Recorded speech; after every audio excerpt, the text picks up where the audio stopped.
It is I, the MC, on the beats. Nah, I'm gonna read the word. The word of God mixed with hip hop. Thou came down from the sky, said, I am the great I am. No, I'm just kidding.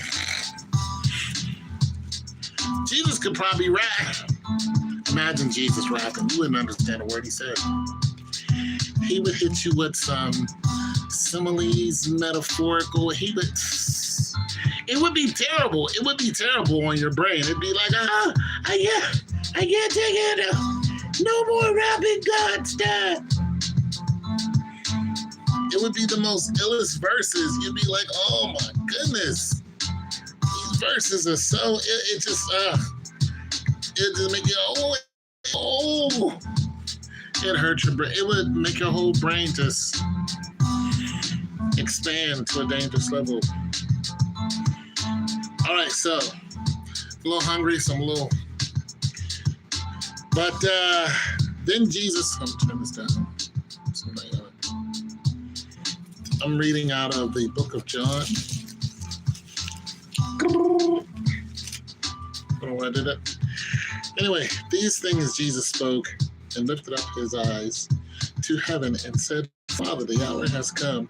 Glorify thy Son, that thy Son may glorify thee, even as thou gavest him authority over all mankind, that to all who thou hast given him, he may give eternal life. Read that part 2 again.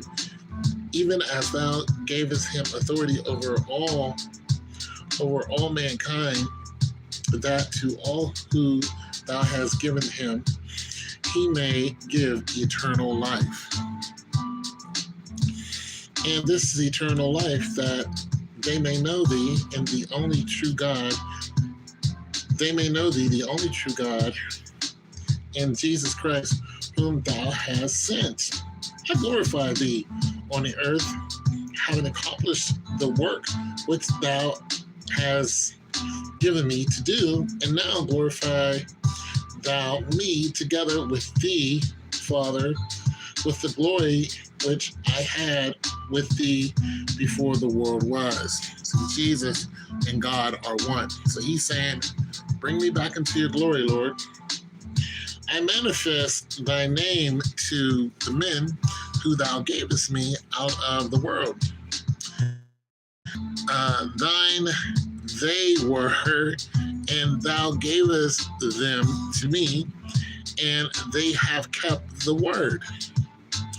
Now they have come to know that everything thou hast given me is from thee. For the word which thou gavest me, I give to them, and they receive them, and truly understand that I come from thee, and they believe that thou dost send me. Jesus basically saying, the disciples believe that I came from you, Lord, and you came from me. So they believe that Jesus and God are one, which is true. I ask on their behalf. I do not ask on behalf of the world, but on those whom thou hast given me, for they are thine. And all the things that are mine are thine, and thine are mine. And I have been glorified in them, and I am no more in the world, and yet they themselves are in the world. And I come to thee, Holy Father, keep them in thy name, the name which thou hast given me, that they may be one, even as we are. So there's a lot of confusion on, is Jesus and God one? And this makes it very clear. He's like, we're one. He's saying it right here. So once again, it's the book of John, is chapter 17.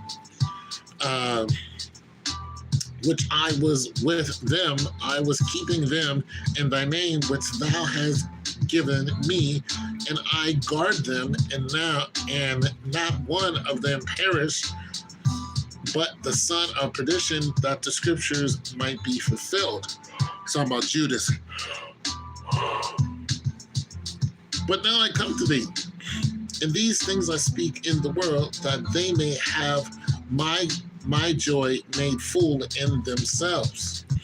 I have given them thy word, and thy word has given them thy word, and the world has hated them, because they are not of the world, even as I am not of the world. So basically, the Lord is saying, you know, when the Lord says, be in the world, but not of the world, he's saying, once you get saved, you are no longer of this world. And he's saying that people are going to hate you. The world's going to hate you because you're not of the world.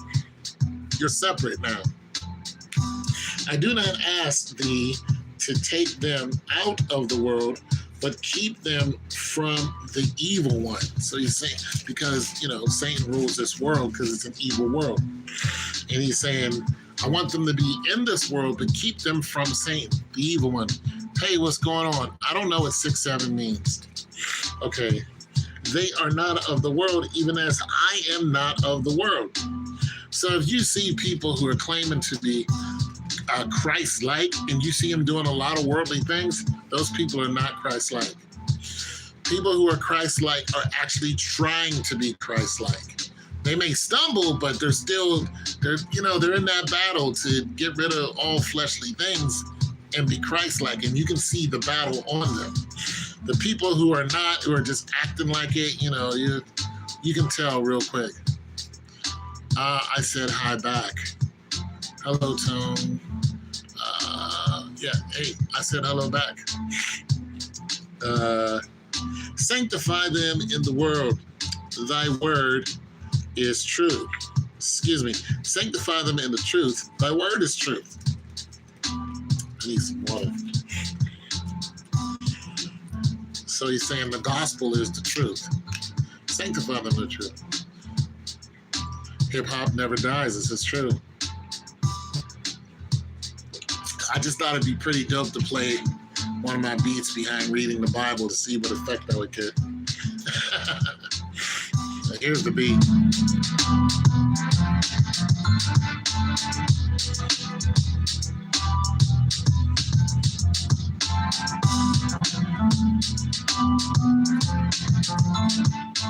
Yeah, okay. And thou dost send me into the world. I also have sent them into the world. And for their sake I sanctify myself, that they themselves also may be sanctified in truth. I do not ask in my behalf of these alone, but for those also who believe in me through the word, that they may all be one, even as thou, Father, art in me, and I in thee, that they also may be in us. So he's pretty much saying, bring them into the fold. Thou dost send me,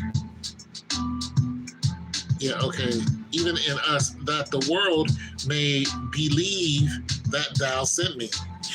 So he's basically saying, I want the people in the world to believe that God sent me, Jesus, into the world so I can bring them into the fold, and they can no longer be of the world but still live here in the world, and then I can get more and gather more and more people. So this is basically saying how he's gathering people.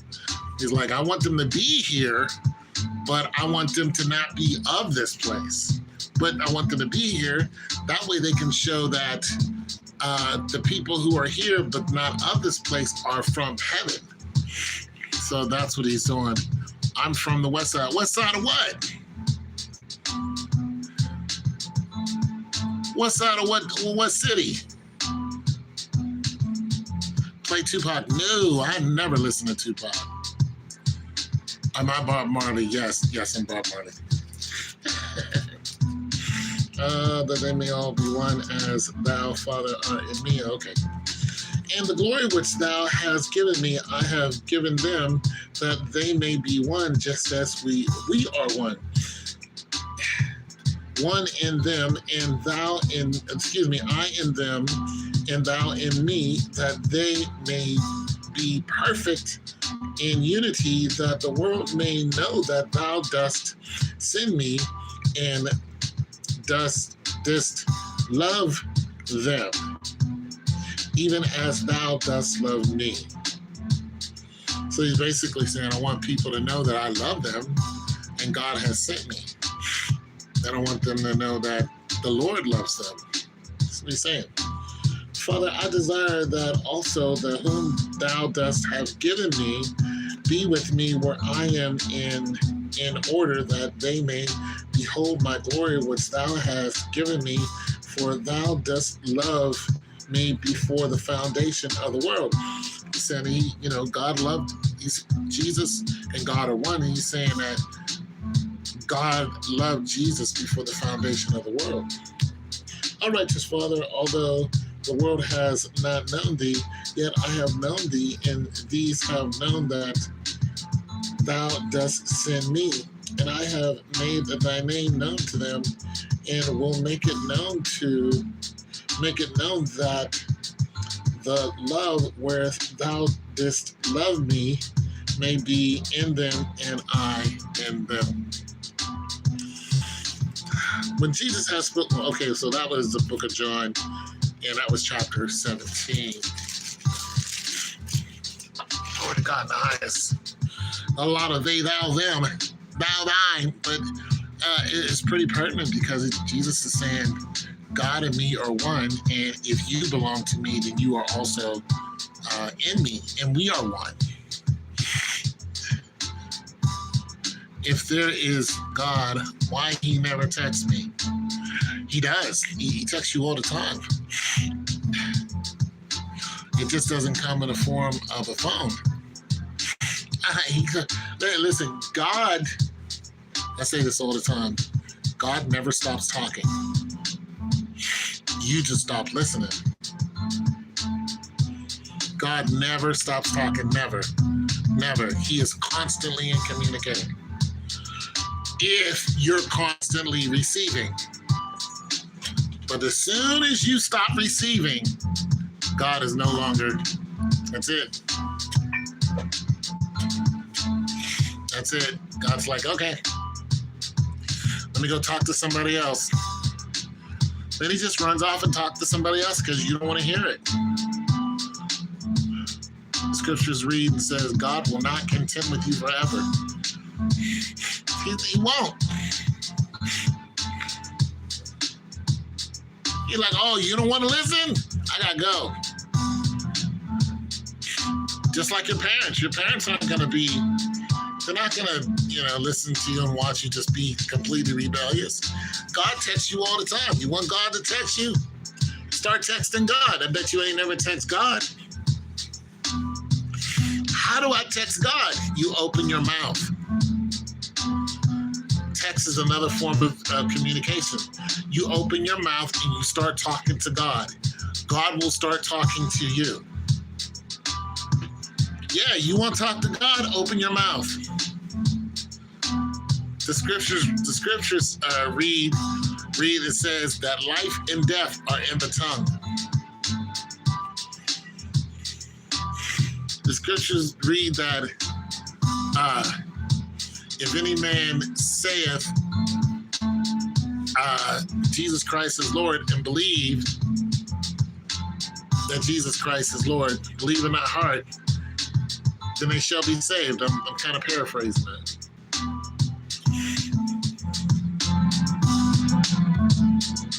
If any man believes in our heart says with thy mouth that Jesus Christ is Lord, you shall be saved. If any of you guys want to pray about being saved, I'm with that. We can do that. Hallelujah. If any man believe in thy heart and confess with thy mouth that Jesus Christ is Lord, then they shall be saved. Oh, glory to God. Hallelujah. Time to get saved, you guys. Get yourself saved. Get saved now. Right now. If any man believe in thy heart and confess with thy mouth that Jesus Christ is Lord shall be saved. He that calls upon the name of the Lord shall be saved. Call upon the name of the Lord. Asking why don't God text you? You ain't never asked God to text you. You ain't never said, God, why don't you text me? God will text you. God will text you right now today. You ain't ready for that. You are not ready for God to text you. You are not ready. You are not ready for that. Y'all act like God is in heaven and can't reach earth. There's many times where God actually came down. God came down when he was concerning I think it was Elijah. When he came down and when was it Elijah? One of them had married a woman, and then two people were talking bad about him because he married a woman from another tribe or whatever. And then God got on a cloud and came down to those people, and he was looking at him. He was like, why are you talking about my servant? And, blah, blah, blah. And when God left, the woman's skin had turned white, and she was sick with leprosy. Another time God came down is when they were building a Tower of Babel. The scriptures read, it said God came down. He came down out of that cloud and was just like, yo, I see that you guys are trying to build a tower on up into the heavens. And the scriptures read that God saw that whatever man puts his effort to, that he can do. So they were trying to build a building that goes up into heaven. God saw this and he came down, and that's when he made everybody speak, a different language. So God will come down and will be visible. God will come down. When he came down, he was talking to people. You act like God is glued to a chair that he can't. No, God is active. He will get active too. Just think, he didn't send an angel. He came down himself. When God talked to Moses, he talked to Moses in the bush. He's like, yo, what's cracking? When God talked to Paul, he talked to Paul in a bush. I mean, not in a bush. He talked to Paul. It wasn't face to face, but Paul was on the road to Damascus, broad daylight. And he was like, Paul, it was like, who art thou, Lord? It is me, Jesus, who you are persecuting. And everyone heard it. All of the men that were with him, they all heard him talking to God. All of them heard it. They were all like, yo, did this dude just... Yeah, I don't think Paul was the only one that became a believer that day. Because he had a crew of ruffians with him. He had a crew of gangsters. They were going to kill people and imprison him. And he was like, yo, Paul. He's like, yo. Yeah, so God is not glued to a chair. He will get up and he'll come see you. And it might not be what you want, but some of you, just like me, I have, not been in God's good graces. I did something. And sometimes God will I remember God talking to me on several occasions, and I was like, whoa, like I knew without a shadow of a doubt that was God. I knew. I didn't go, I don't know who you are. I was like, yeah, I hear you. I knew it because there's no other way that couldn't have been God. And when I tell you, he stopped me in my tracks a couple times. And even the scriptures talk about, who is man that God should, communicate with man, or however the scriptures go. It's like, who am I that you would guide me? Like, he's like, my servant. And you want to know, you're my servant. Like, I made you. That's who you are. So, yeah, if you want to talk to God, just open your mouth. That's it. That's all you got to do. You don't have to go to some high mountain or go to some low valley. You just be in your room or wherever in your car, and you just start talking. And that channel, that frequency will open up from here to heaven. It will open up. God will recognize that frequency, and he'll be like, all right, let's see what we got here. God will lick his chops and be like, all right, got a little prayer coming in.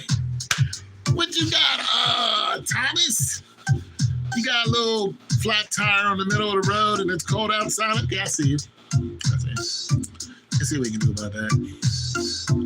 What you got, Melissa? You said something to the wrong person. Now you're getting your head kicked in. Yeah. Yeah, won't be doing that again, will we? Yeah. God will find you in a worse position. He'll be like, I see you in the back of a police car. It's a good time to call on God. Or you could just be, wake up and just be like, you know what, Lord? I want to have a conversation. I want to talk. And God is going to, he's going to come right in and be like, what up with you? And it could be nothing wrong at all. You be having a great day. You can be having an unexplanatory great day, if that's the word. Like, I can't imagine having a better day than this. And you'll be like, all right, Lord, what's up? It's just that, hey, you're having a great day. And, you're like, all right. Hey, give me the scoop. Like, what's going on here? Why am I having such a great day?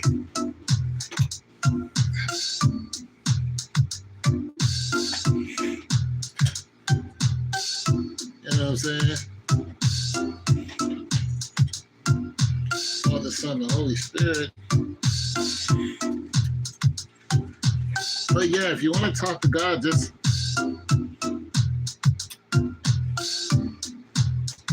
start talking.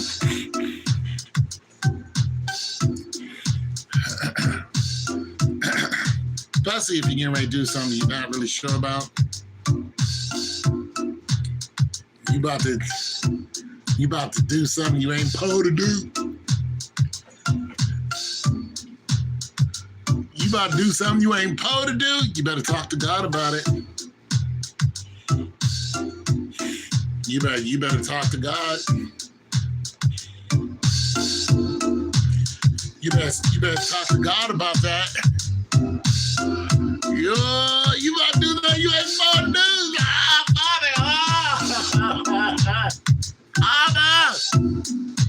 Lord, I'm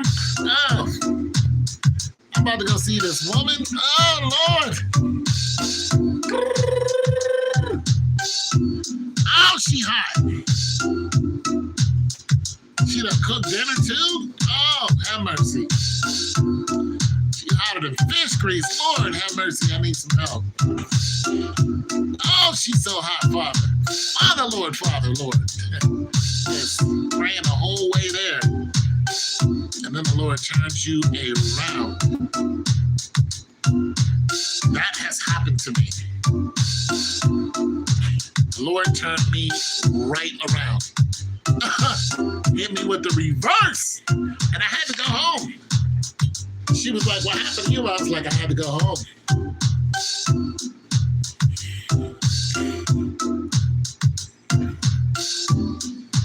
Sent me home. Sent me right on home. The Lord will send you home. You start talking to God, be ready.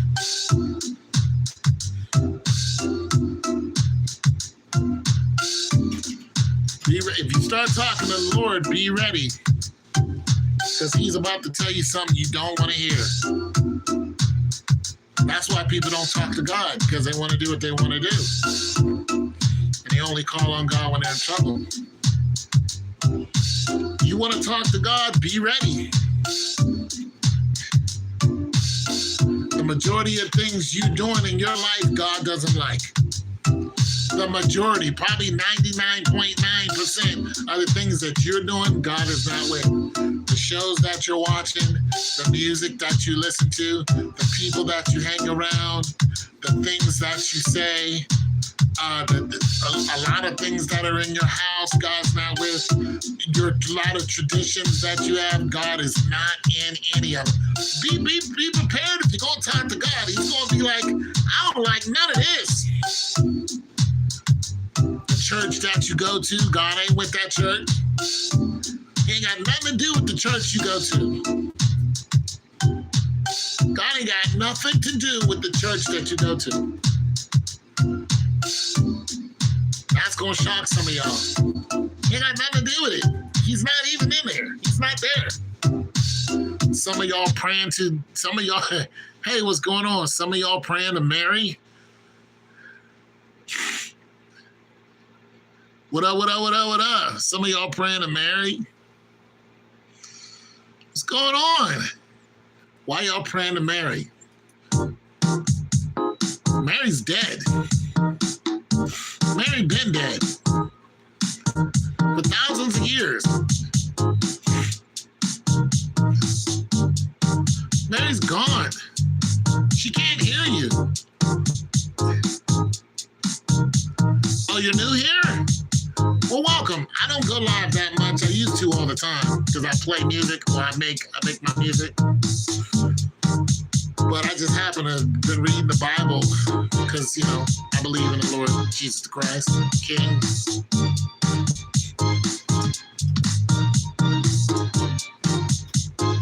Oh, let me see. And I also make beats and stuff like that. Martin Luther, the King. Yeah, what about him? Tone, go hard on the beats. All right, okay. I'm a little hungry, so I'm not going to be that hard on him, but I haven't made a beat in a minute. What kind of beat am I making? You want to hear one that I've made, or you want me to make one? You want to hear something I made, or you want me to make one? Martin Luther the King is your favorite? Well, that's great. Martin Luther King was awesome.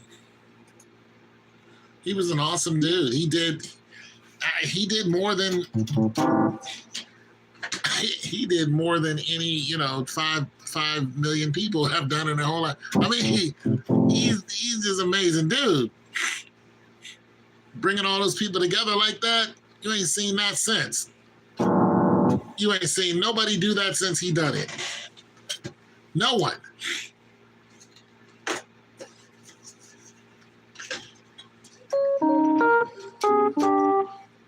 Tell go harder. Oh, this is dusty.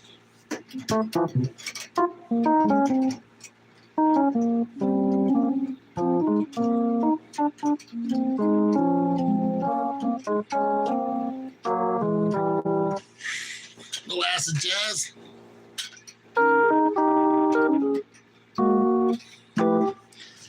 turn around and actually think about what I'm doing.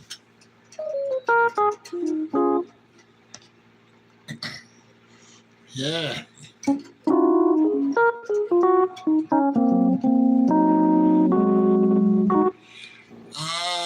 Let me put down a beat first. Let me find something. Let me find something I like. You should you. Because, I be starting to make stuff and then it'd be, I don't like that. I'm going to start off with a bass. Bass! How low can you go? Bro. Said Martin Luther King is my favorite person. See what kind of bass we have.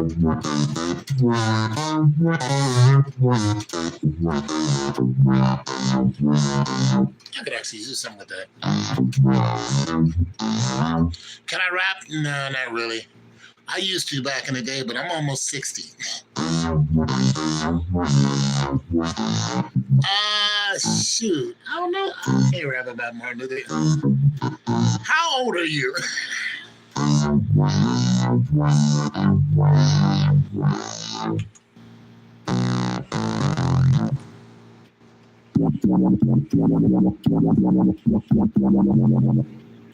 Well, I kind of like.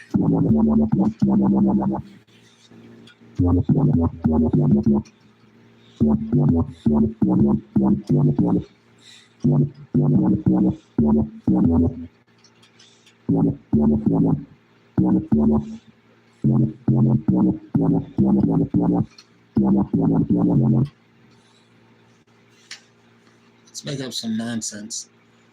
Bring this down a little bit. It's gonna sound like I'm rusty too.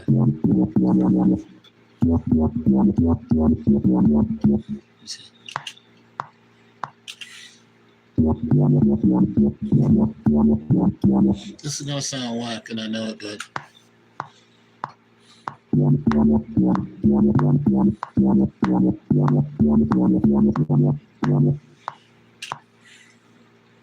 bear with me. I've never used this bass before, but I want to see what it sounds like.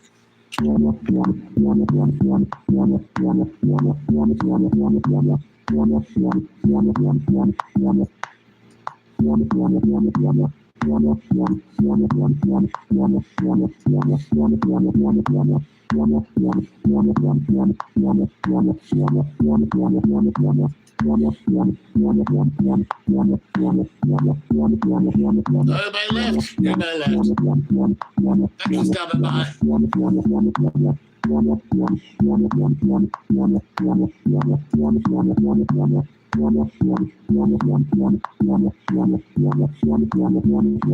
Cool drink vodka, I don't drink vodka. I keep a microphone inside my locker. Go to school every day, but I'm trying to get paid.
Something like that.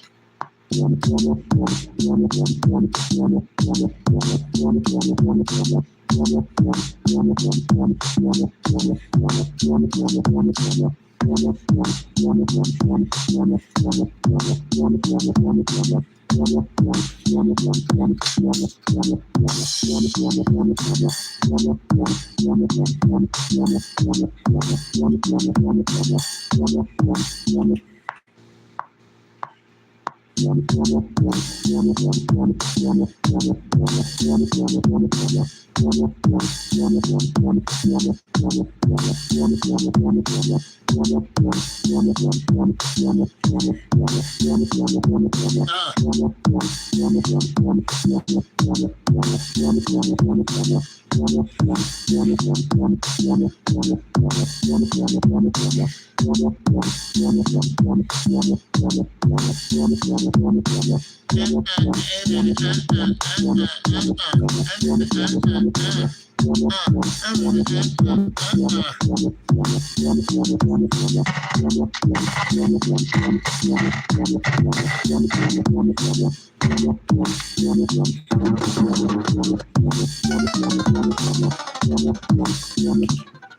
gonna put some. That's kind of cool. I don't really use I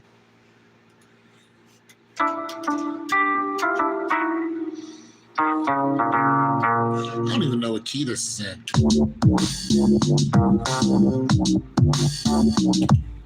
I have no idea what key this is. I was just jamming.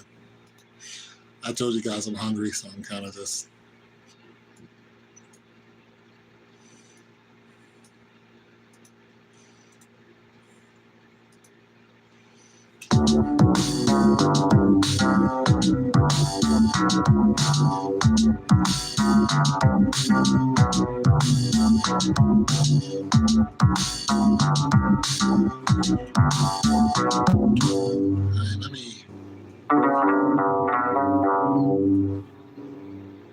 Let me bring this up. C2. Let me bring this up to.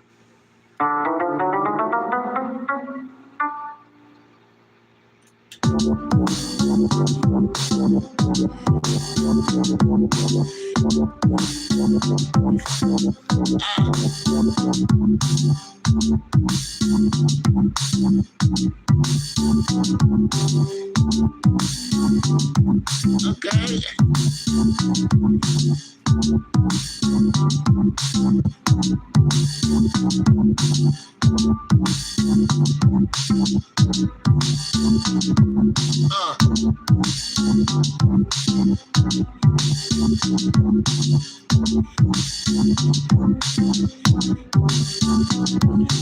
Once upon a time, not long ago.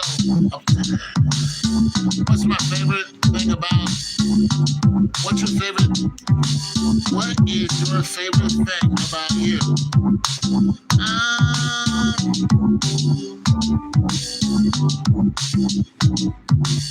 don't know. I'm creative. That's probably it. And I'm mechanically inclined. If I see something and I want to know, like if I see something mechanical, I look at it and I can simplify it pretty much and pretty much get down to business to what it is. Even if I can't exactly fix it, I understand it. So I do like that, looking at pretty much anything mechanical. I don't care if I've never driven it or, I don't care how fancy it is. When I look at it, I can pretty much simplify it down to its basics. And then if I had one of whatever it is, I can, with the right tools, I can probably get something done. So that's what I like about me. I look at the problem, I go, okay, I can dig into this. So I really like that. I really liked, and I do that all the time. I fix appliances. So I use that a lot when I come across problems that, like, I don't understand with an appliance. I go, okay, well, let's simplify this. And then I usually figure it out. And of course, I go to YouTube and get help from other people who are doing that. But now what I think I want to do is I think I want to actually start building something instead of just, fixing appliances. I think I'm, I'm looking at a lot of people who are building conductors and magnetic power supplies that run off the ether and things like that. And I think I want to do that before I leave this planet. I want to. I don't care if it's just a magnetic, whatever. I want to get like a. Like I deal a lot with stator motors. I don't know if you know what that is. It's a magnetic motor that is on your washing machine. Yeah. So I deal a lot with stator motors. And I noticed somebody on Facebook took a stator motor off a washing machine and was just running it, just the motor. I was like, and he was using it as a free energy source because, the storm is causing a lot of people to come out the woodwork and say, hey, if you want to keep your house warm, there's a lot of free energy out there. You don't have to sit up in your house and freeze to death like a lot of people did. A lot of people froze to death during those ice storms that came out in Texas. They froze to death. It got so cold so quick they weren't used to it. So now people are coming out of the woodwork, especially on Facebook, and they're going, this is how you keep your whole house warm. And it's a lot of free energy. So if the grid goes down, there's a lot of free energy sources out there. You notice that you can barely buy a space heater now. You go to Walmart and try to buy a space heater, there's hardly any left. If you want to try to get a generator, there's hardly any generators left. But if the grid goes down, those are gas generators. Some of them are electric generators. Some of them are battery generators. Some of them are solar power generators. And people are panicked. And so in the panic, other people have come out and say, hey, use this as an energy source. You even have people who this one lady was like, listen, if you have some candles, them little candles like this big, she's like, you put them in like a egg carton or a tray where you're about to make cookies or whatever, and they got those little dips in them. You put about 4 of them around, you light them all. You put a metal like grill over them. You put a pot right on there. You can cook whatever, and it'll heat your house. A lot of people really, died from the cold. One guy came out and said, hey, if you want to heat your house, you can do it with a flower pot. He's like, this is how you do it. You take so many candles, which is like 2 or 3. You put them on a surface of something. Then you take a large flower pot. Then you take a flower pot that's smaller than that, you put it in that. Take another one that's smaller than that, you put it in that, and you put it over the candles, and it'll start heating up your whole house. Not the whole house, but it'll heat up that room. It'll heat it up enough to where you won't die hypothermia. That's the whole point.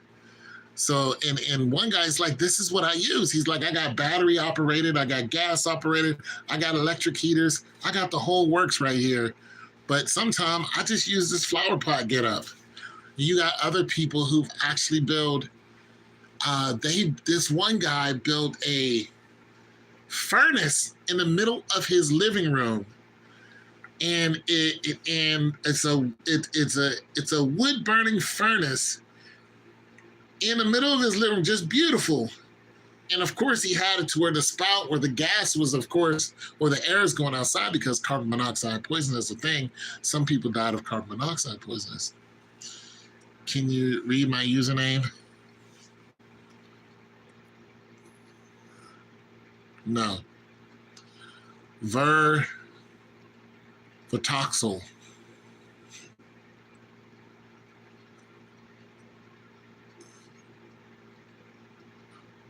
Yeah, Vitoxel.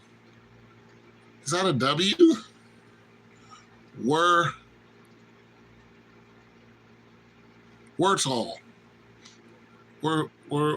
I don't know. So yeah, there's a lot of stuff that I'm thinking about doing. I want to try. A lot of stuff on YouTube I've been looking at. And I'm gonna get into some of that stuff.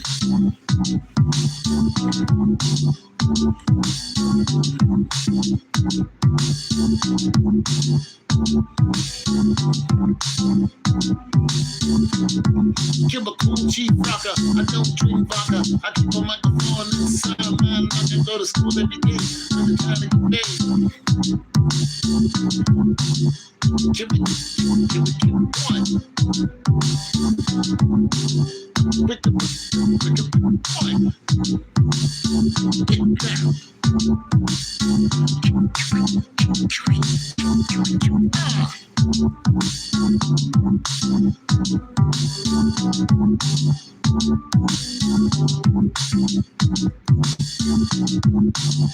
Break down. Break down.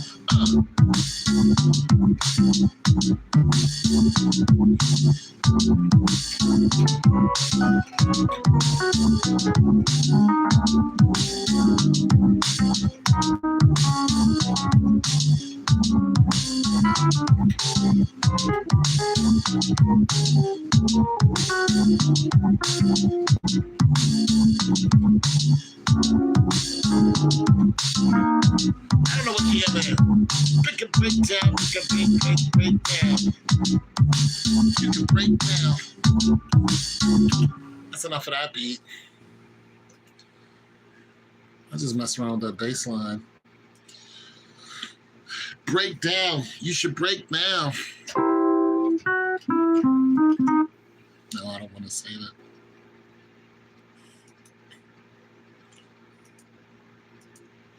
Break down. Save, don't save it. I'm just trying out a new beat. Want you to know I love you. I want you to know. Ba ba ba ba ba ba ba ba ba ba ba. Ba ba ba ba ba ba ba ba ba ba. Ba ba ba.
It's 10:50.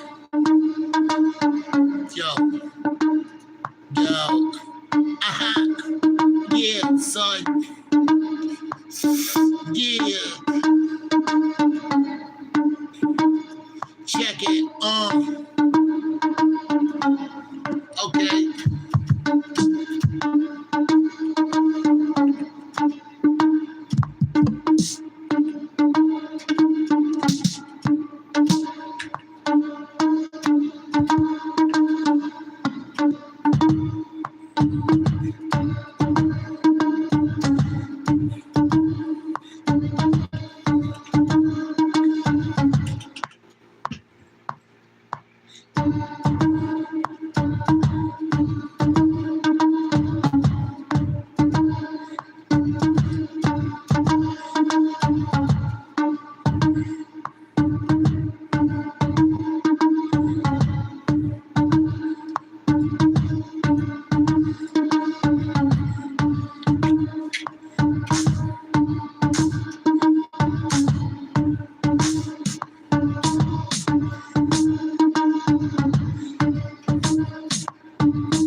That sounds like what?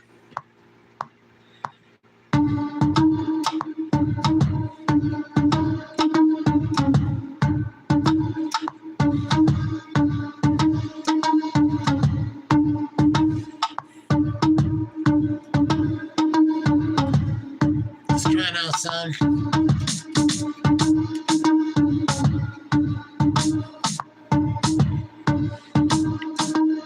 What up?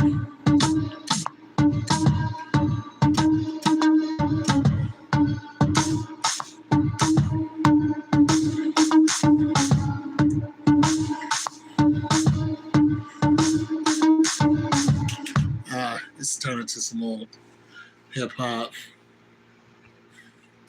Get rid of these two right here.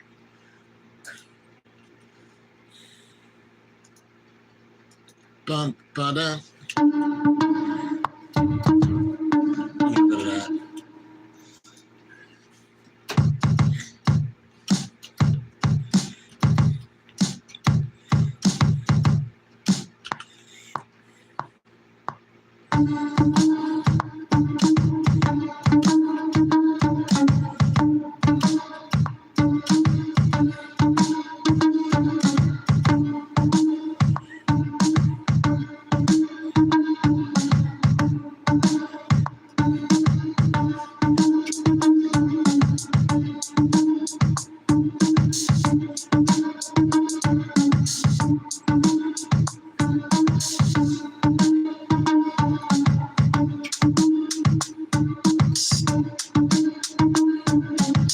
I like that better.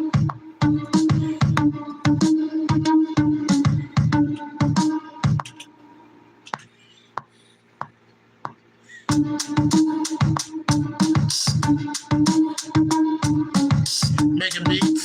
What you doing? What you doing, broski?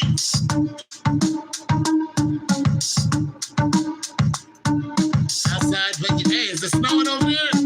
You in, where you at? The desert somewhere. You in Texas or something, ain't you?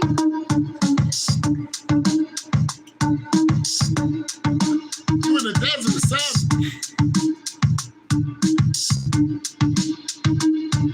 You out there, my guy, ain't you?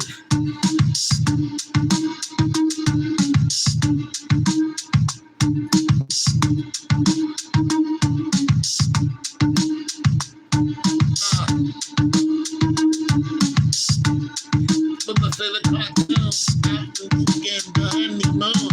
I'll be gang, got me with the spoon.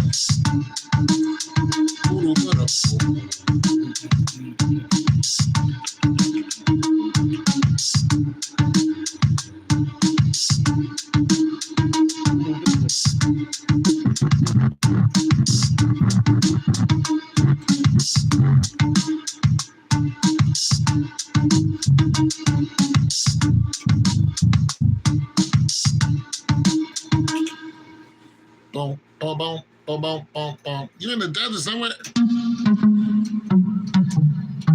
Playing on my Nintendo. All right. That's what's up.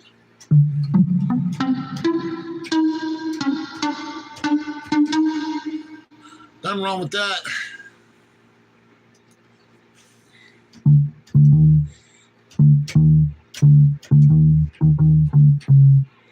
Playing on my Nintendo.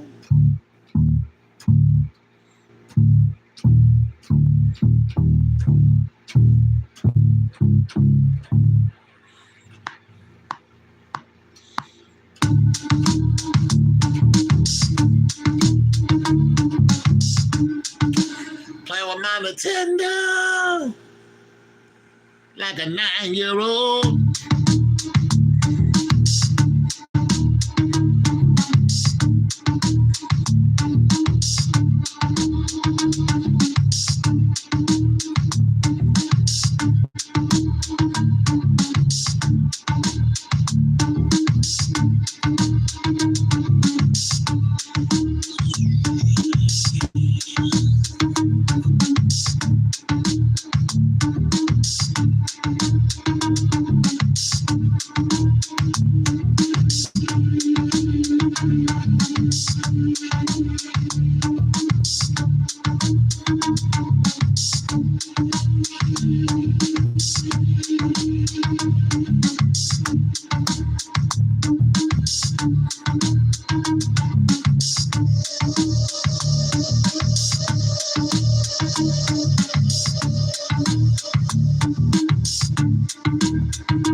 Messing around.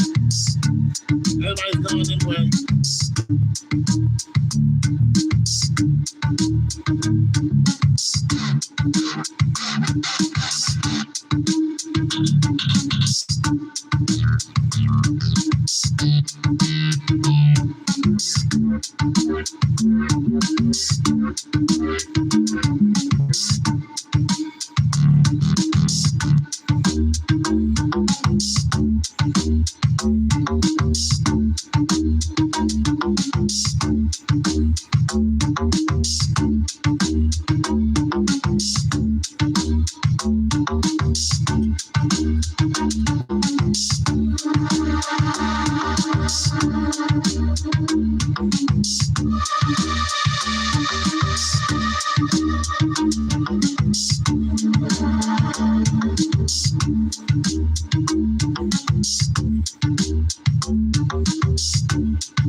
I fell in love for a reason. You're something I could believe in. And now you're leaving. I just can't notice.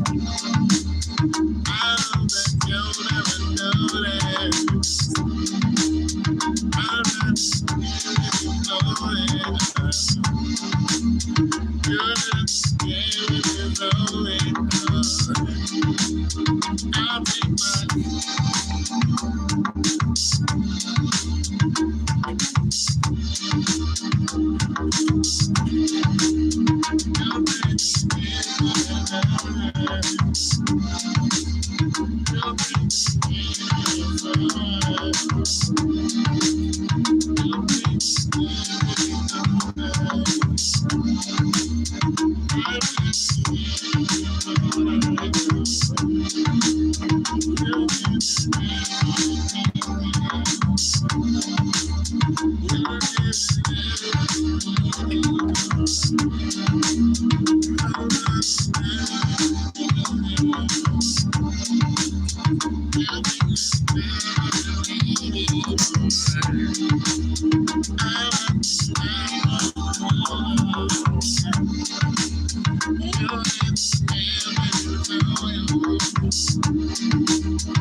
That's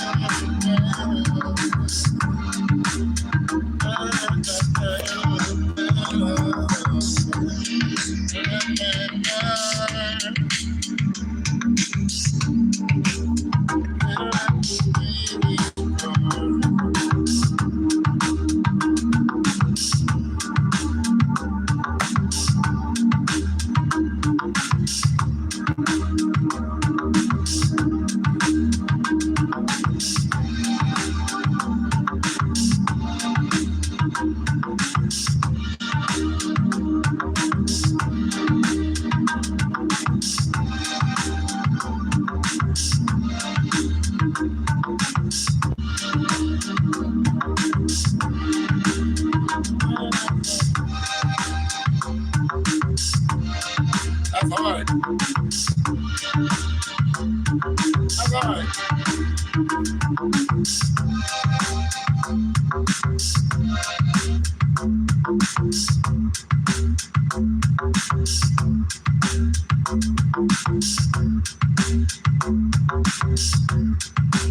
That's hard. That's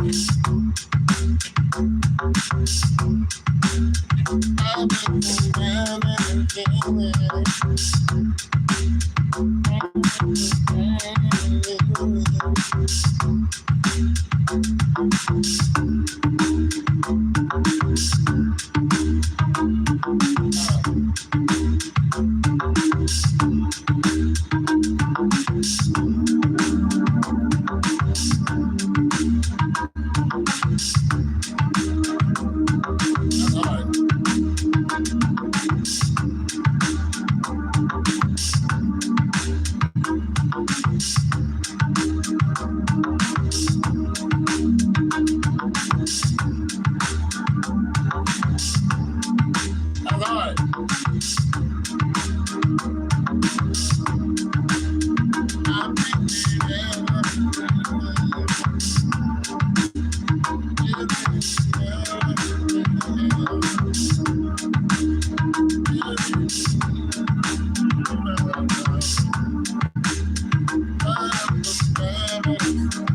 Everybody left. Everybody left.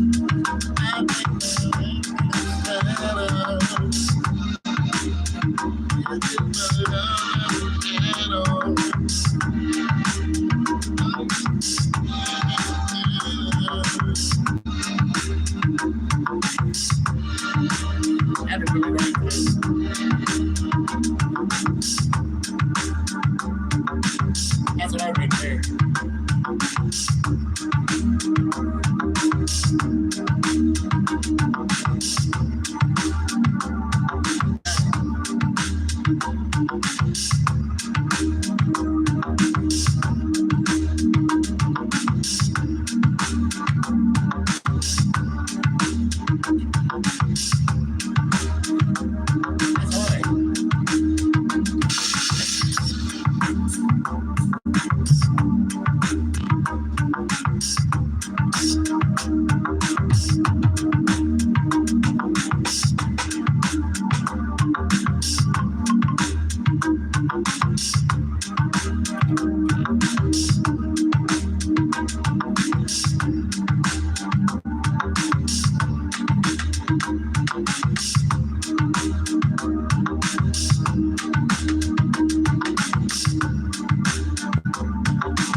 Nobody's here. Everybody gone. Everybody left. Everybody left.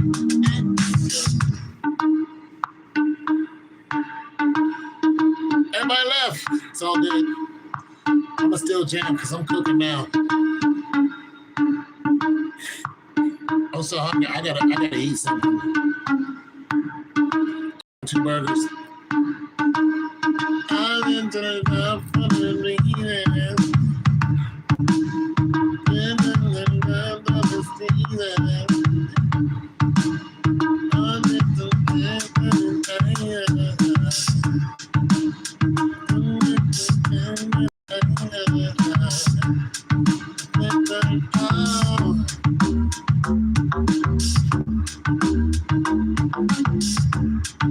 What I do is hard.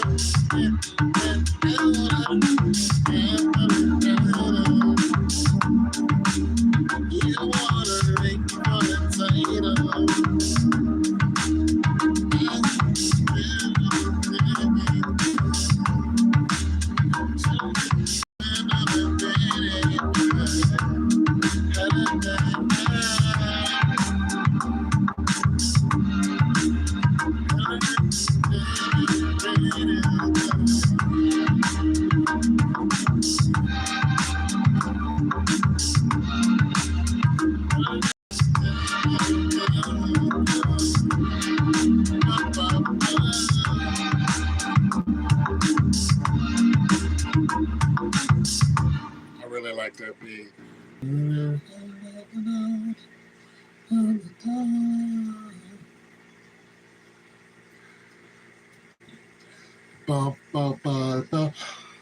I like that beat.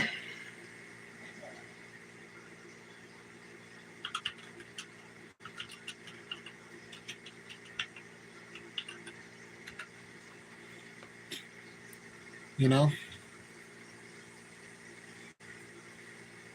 Boom, boom, boom, boom, boom, boom, boom, boom, boom, boom. Man, I could eat it. But I'm so dang hungry. Because I don't eat right. What if I ate the way I wanted to? Whoo!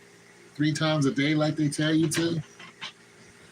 I would be huge. I would be, oh my God, I would be so big.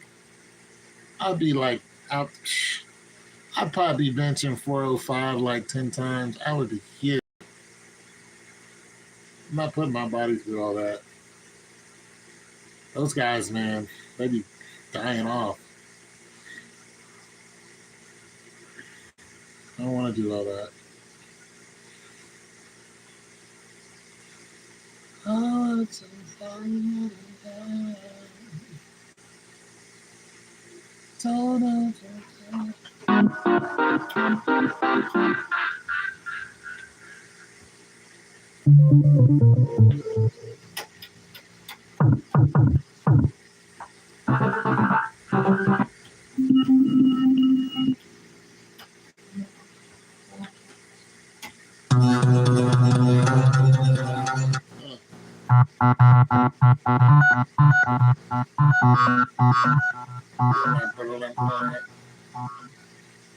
You want the love for the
my rhythm, to my rhythm, to my rhythm, to my rhythm, to my rhythm, to the rhythm of the beat. Now, come on.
Decided to take a BP, man.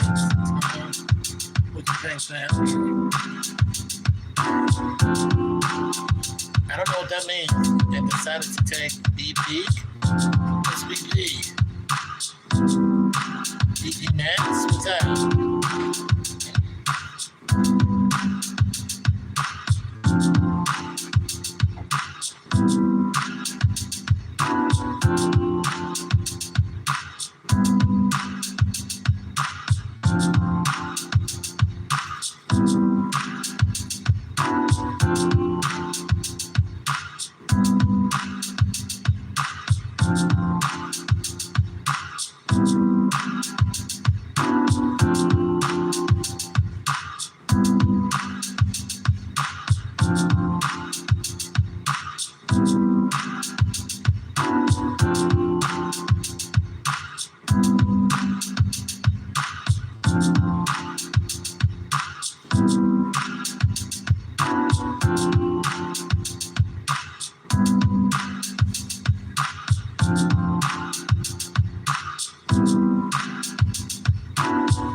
I don't know what BP is.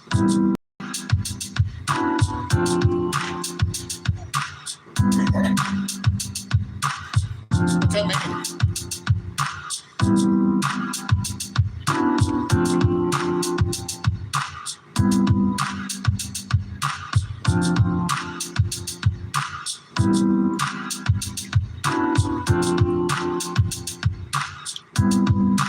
Blood pressure, okay.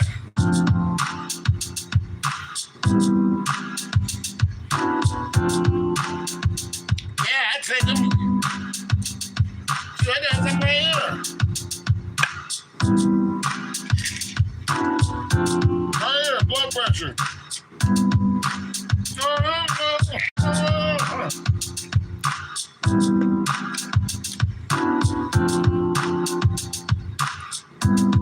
Yeah.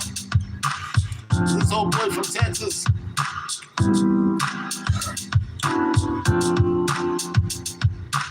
Don't be on that much. This old dude from Texas.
I've been taking it for years.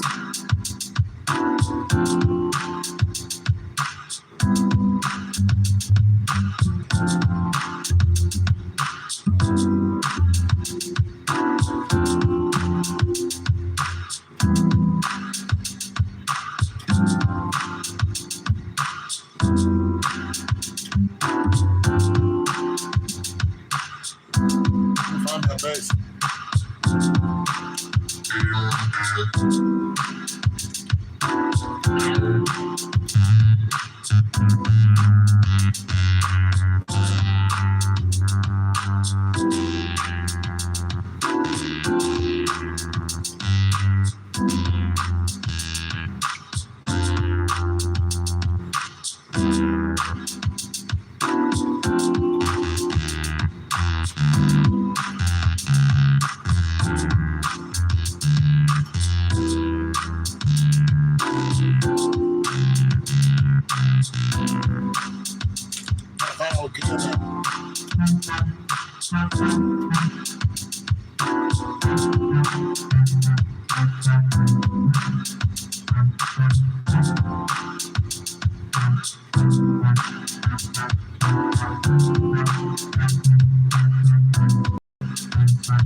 Kind of corny, but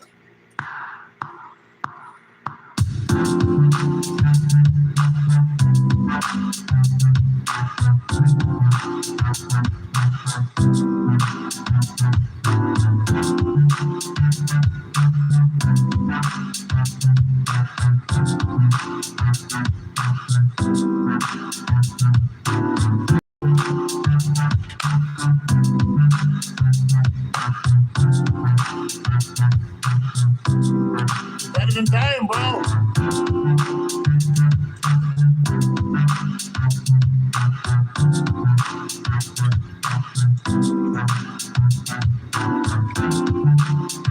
At least you're here.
Yeah, at least you're here, bro.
Just okay. Kind of smooth. You gotta take that medicine. That blood pressure goes sky high, it's lights out. You gotta stay on top of it too. I gained a couple pounds. Even though now, I didn't look like this when I was younger. Now I look like I'm 400 pounds.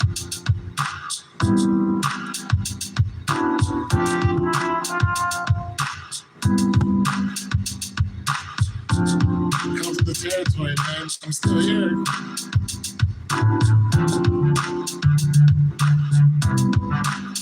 You feel me? You still here, bro Skadowski? Because that blood pressure ain't no joke. Killing people every day. High blood pressure. Remember, now you probably don't. There was a girl on here that used to come onto my lives all the time. A woman, excuse me, not a girl. Female, woman. But she knew a guy who was an older gent around my age. And they were friends. And she told me, she's like, I was like, you know, why don't you talk to him anymore? She's like, he died. He wouldn't take his medicine. I said, dang. I ain't talked to an old girl in, shoot, almost a year now. But I just remember her saying that. And so when I get lazy about my medicine, you know, I just remember her saying that. And I'm like, let me get this going on right now. Because, you know, I'm trying to live. I'm trying to be here for a little bit while. I want to see some things happen in this world before I go. There's some interesting stories that are developing. You know, I want to see what happens to Burkina Faso, Mali, and Niger. I want to see them win. Technology is doing some interesting things. We got exosuits that are coming out now. Medication is doing interesting stuff. You know, you gotta be careful in that because they still want you to be out of here by 70. 77, they want you to be out. But, you know, there's people who are 110 years old and upright, not in no nursing home, out in the field doing it. So it's possible you get that exercise in. You know, my exercise is I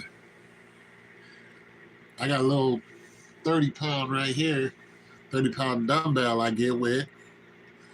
And then I got my washing machines and refrigerators. Shoot, they always put me to some kind of test because I got to move them around in my house. I got to move them jokers, man. They ain't light.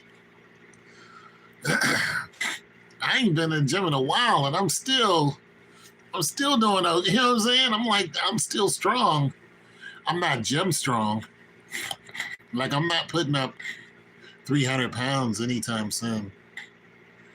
But I'm strong as, you know, for what I'm doing. You know, but I'm not gym strong. I don't even, the gym is almost a turnoff to me.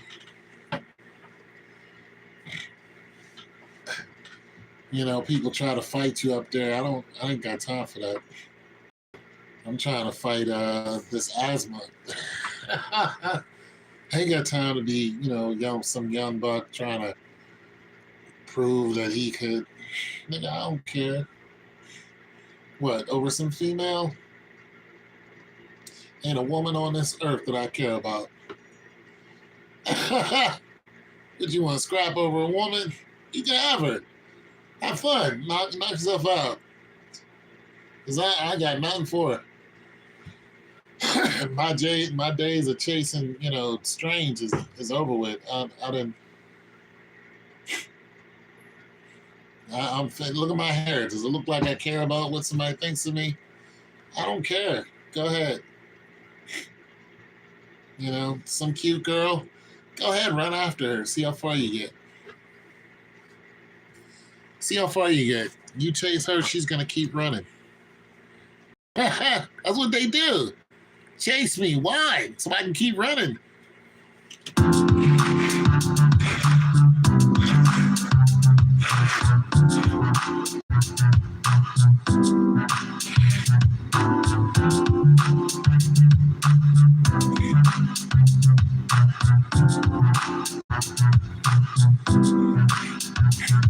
Yeah, women are silly like that. Chase me. Not chasing you. I want to run. There you go. You want to run? There you go. There's the street. There's a car right there. I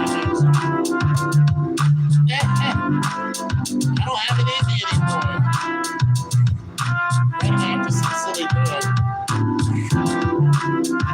For what? So she can cheat on me? Yeah, go ahead. Go ahead, sleep with her. Go ahead, do whatever you want. Just get her out of my way. Just get her out of my way. I got a washing machine to fix. I'm more fascinated in a washing machine than a relationship. Hell, I tilt one of them things up to get to the motor. I'll fall asleep under there. I'll fall asleep fixing one of these things. I do it all the time. Just right there on the floor and lay a towel down and shit, man. I am not worried about not one chicken head out here doing some guy in the back seat of whatever. I don't. They like that. They like the, ooh, I love you, but I want to go do this other guy and then come back to you. But I love you. They get a thrill out of that. That's what all those movies are about. Cheating. Screw that. You want to cheat? Go ahead.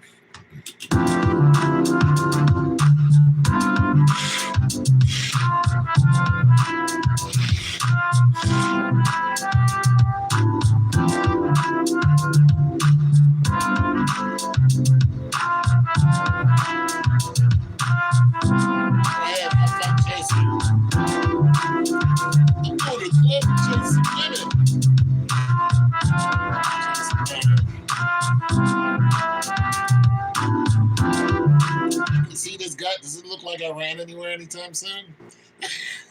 Ran anywhere? I look at a girl crazy. She tell me to chase. I want you to chase. Girl, chasing you? Look at the stomach. How far you think I'm gonna get? Listen to my lungs. How far you think I'm gonna get running after your goofy? They're not worth it.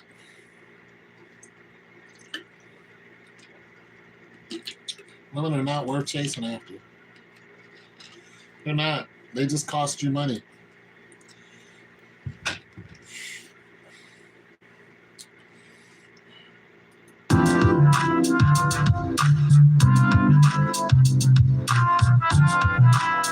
That's all they do.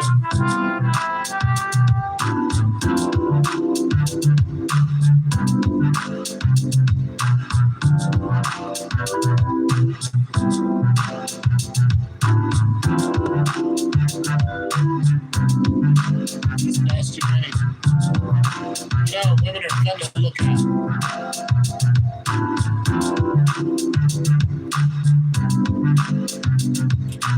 Women are fun to look at. That's it. That's it. That's it. They're fun. They're fun. They're fun to watch. Now I'm talking about from, even women's sports are very entertaining. That dang on Coco Golf ain't no joke. I like me some Coco Golf. Yeah, they out there doing it. I like some Coco. You even get some middle school and high school track and field. I love me some high school track and field. Middle school and high school.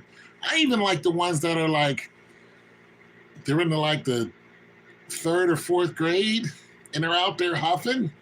Love that stuff. Just little lungs. Just I'm like, look at this. Whatever year old, I don't know what age they are. But the spirit of, because that's what I used to do. I used to run. But the spirit, I recognize the spirit of what they're doing, and I just love it. I'm like, yeah, I miss it. I miss running that hard and that fast. When I was a kid, just running for no reason, just like a goofy, I love watching it all the way up into, of course, the Olympics. I love watching that. Sometimes women's softball, little college softball. Absolutely. Women are fun to watch. MMA, definitely.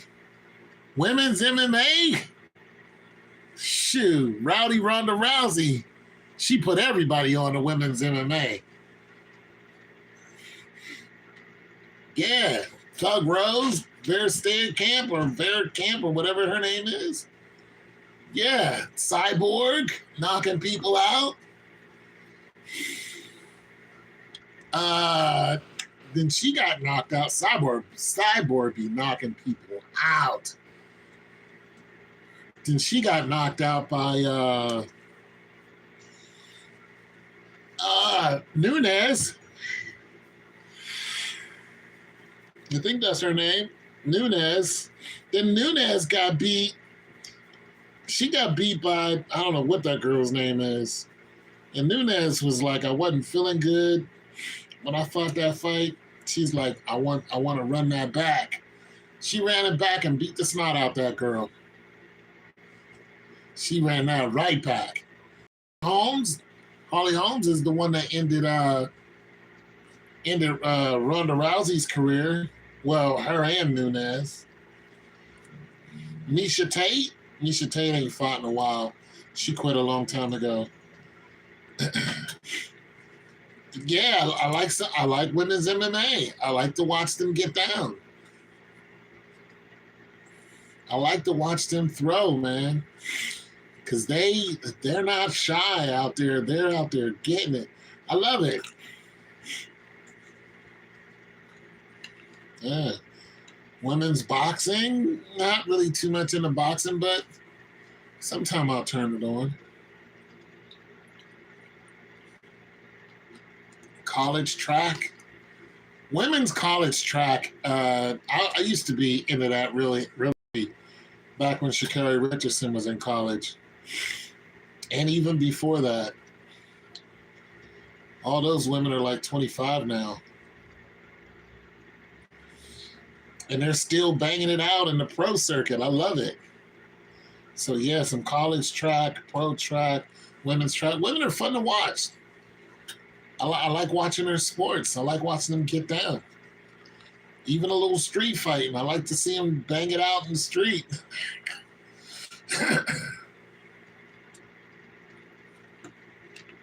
Like a good fight, like not one getting jumped by three, just a good 1v. Sometimes a girl is surprised, you'd be like, what? Good old hood fight. A good old, let's take it outside. Yeah, I'll watch that. Be like, okay. Because you never know. Like this one hood, this happened years ago. I was watching this one hood, it was on World Star. And these two girls was fighting. And of course, all the guys gathered around. Then these two other girls started going at it because they was family. And then this one girl came outside, this bald-headed chick. She was like, "Who gonna fight me?" and her catchweight stepped up. A girl stepped up. Her size, her weight, it was beautiful. I was like, "Look at this." And it was like 3 fights going on. When old girl said, "Who gonna fight me? Who gonna fight me?" Old girl stepped out, was like, "I'm in, tag me in." And they got the rumbling, and the girl who said, "Who gonna fight me?" she lost, but she didn't lose respect. She got in that girl, but she ended up losing the fight because she just ran out of energy. Old girl got to handling her at the end of the fight, but I was like, you really needed that right there. She got it in, she got her respect. She didn't get all lumped up, and then eventually they broke it up and everybody dispersed. Nobody got shot.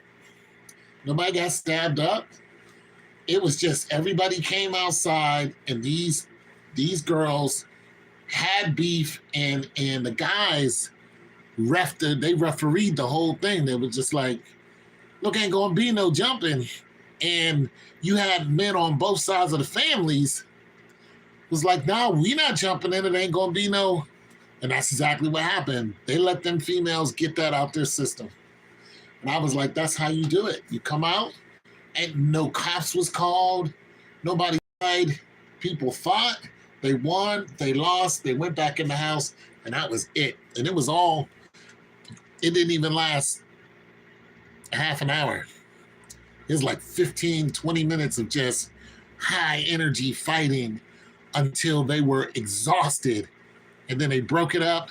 Boom, everybody went in the house. And that was it. I was like, that's what I'm talking about. We need more of that. We need more of that. People to stop killing each other. Just go outside and settle it and have the families make sure no craziness happens. And then once y'all beat each other up, go. Hey, we always going to have some kind of beef. Go inside, mind your business. And that's that.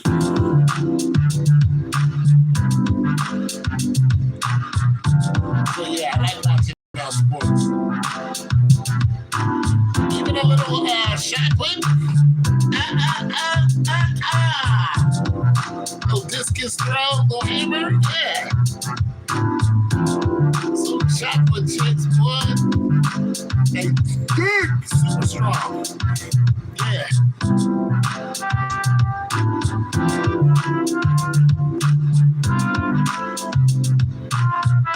I just like athletes. I like seeing good athletes. Even if they're like, 5, 6 years old, I like to see them just get out there and just give it everything. The little girls be falling at the end of the track. I'm like, let me tell you something. I fell when I was in high school. I ran so hard that when I crossed the line, I found there was a mat right there. I ran right to the mat and I fell on that mat. I ran my hardest. I'm like, I love it. Hell, I've seen the pros do it. Fall and dive. Jenna Prandini. She dove over the line to beat Allison Felix out of a spot at the Olympics. That happened to Allison twice. Yeah. She had 2 different competitors do that to her each year to beat her out of going to the next level at the pro circuit. They just dove. Prandini was like, boom, and crossed the line before Allison. It was like, hey, sorry about your luck, but I need this. The Oregon Duck, Prandini. Yeah, she's still running too. She's a fast white girl. It's Jenna Prandini. Yeah, who else did that to her? Old girl from the Bahamas. Super fast, tall chick. Forgot what her name is. Married a white dude. Damn, I can see her. Yeah, she dove at the 400. She beat Allison Felix out of the 400. Miller Weibo. That was her name. What up with you? What up? What's going on, Baratna? Yeah, math teacher. Yeah, Shawnee Miller-Weibo. She dove over the line to beat. I like watching that stuff. Shoot, Miller-Weibo got a kid now. She's married and got a kid. She married a South African white dude. Yeah, Miller-Weibo. Dove over the line. I was like, that's what I'm talking about.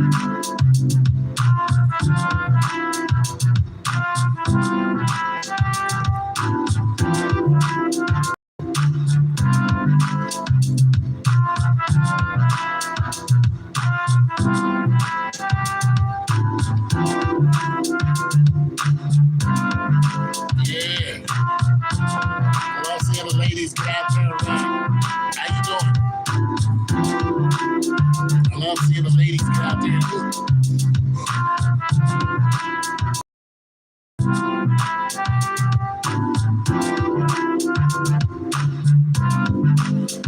Now, what's her name's got a kid now?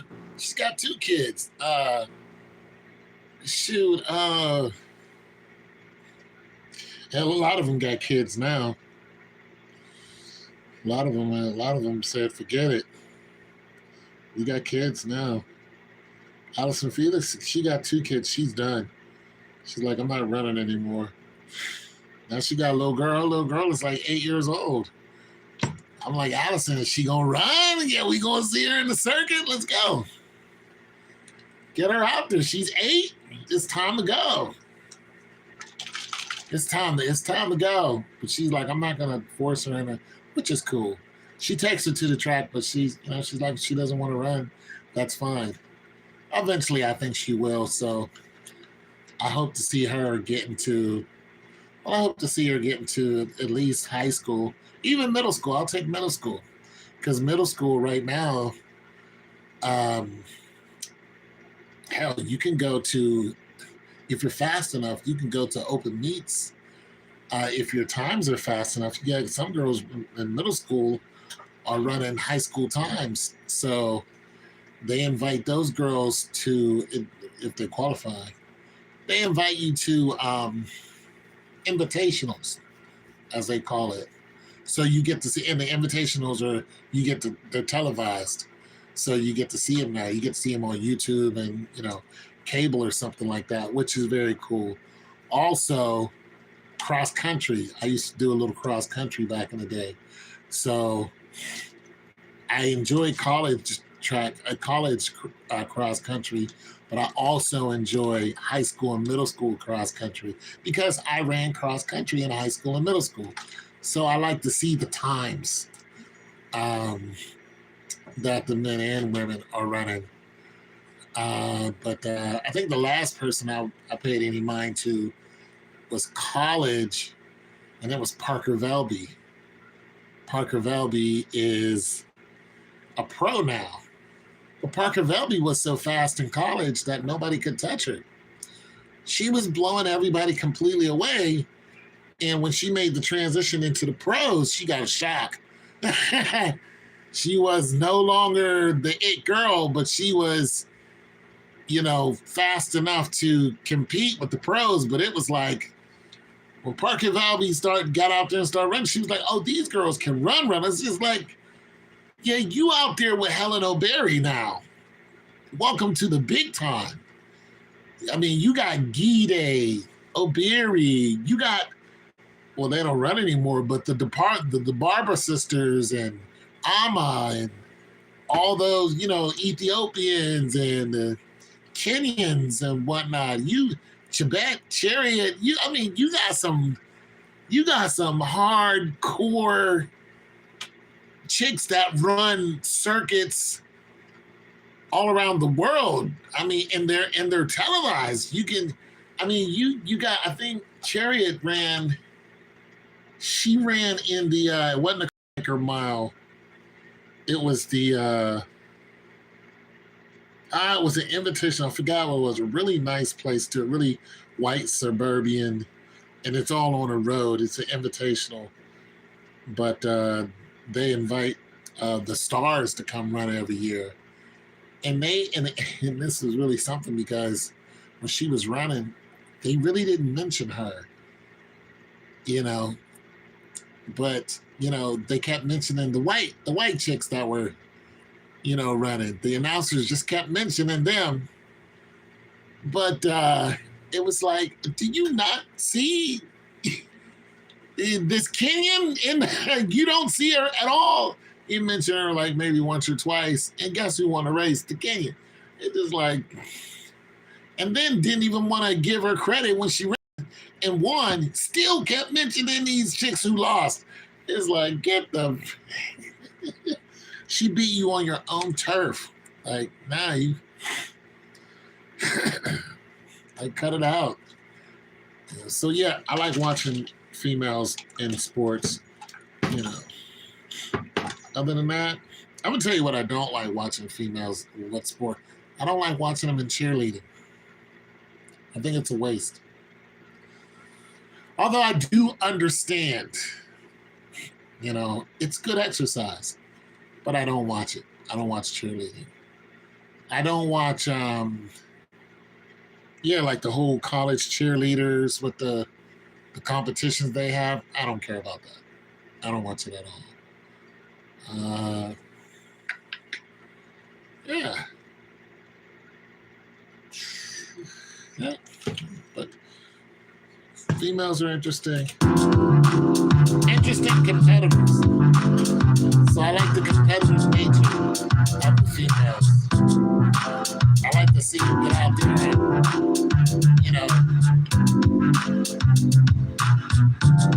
just flatline trying to win.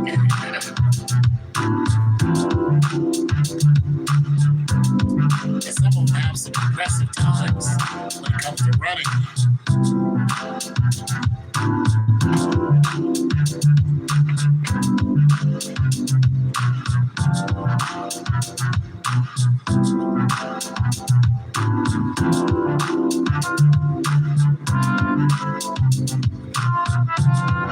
Some of the women are impressive.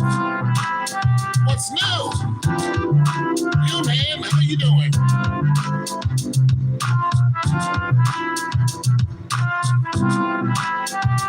When I was in middle school, I had a quote-unquote girlfriend who was super quick. She would just dust me all the time. Yeah. And although I wanted to be fast, I wasn't. She wasn't going to run a quarter mile anytime soon, or a half mile. But when it came to just straight up running 100, her name was Teresa. Boy, I had the biggest crush on Teresa. I had a huge, and she knew it too. My goodness, I was a fool for that woman. She made it worth it though.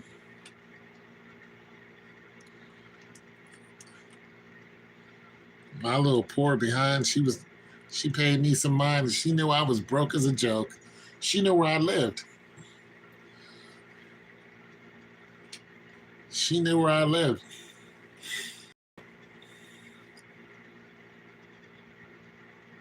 The majority of us down there, we were poor. Oh my goodness, what did I do?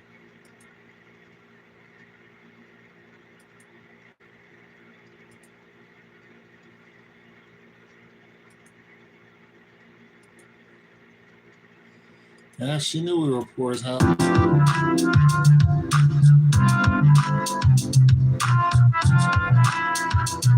got back from my night class.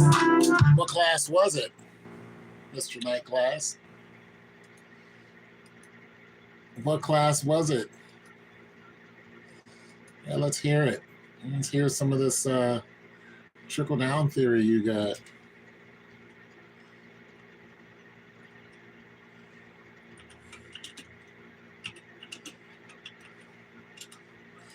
Let's hear some of this. Calculus 2. See, now, let me tell you something. I'm not, you know what? Let me see something.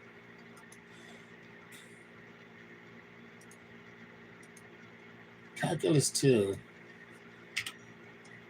You are really smart, because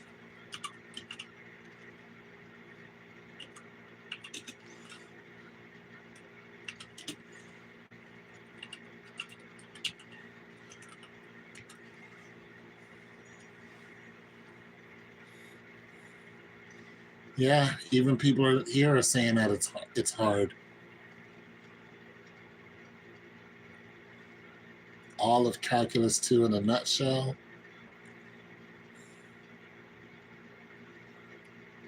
It looks hard as hell. Improper integrals. Now, I want to say this. I'm not too bad at algebra, except when it comes to word problems. When Johnny went to the store, he traveled 10 miles an hour, and Susie walked. I'm not good at this. But I'm going to say this. I can see where algebra is used when it comes to like building machines and stuff like that. I understand it now, the application. When you're trying to measure, volts and electricity and what's going to do what where, I understand that. I understand that. Pumping water out of a tank. Yeah, Calculus 2. This stuff is way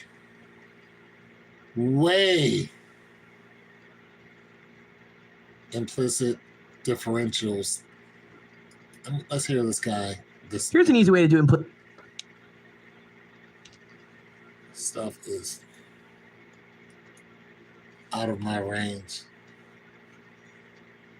What they're asking us to find is what is dy dx, and it's actually kind of ironic that they're not explicit about this.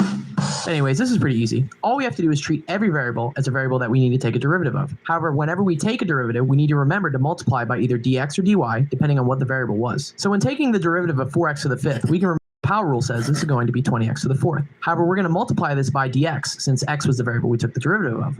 Moving on, we have minus 24y to the third, but this one is going to be multiplied by dy, and then plus 4x dx. And then moving on, the derivative of minus 2y is just going to be 2. However, since we took the derivative with respect to y, that's going to be times dy. And then finally, the derivative of 3 is 0. The next step is to group all the terms with dx and dy and factor them out. Now, in order to get dy dx, we're going to move all these terms with dx over to the right. Finally, we can solve for dy dx by dividing both sides by dx and dividing both sides by the term in front of the dy.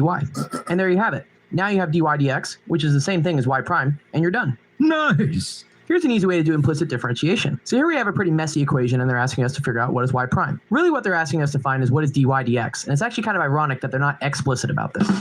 Anyways, this is pretty easy. All we have to do is treat every variable that we need to take a derivative of. However, whenever we take a derivative, we need to remember to multiply by either dx or dy, depending on what the variable was. So when taking the derivative of 4x to the fifth, we can remember that the power rule says this is going to be 20x to the fourth. However, we're going to multiply this by dx since x was the variable we took the derivative of.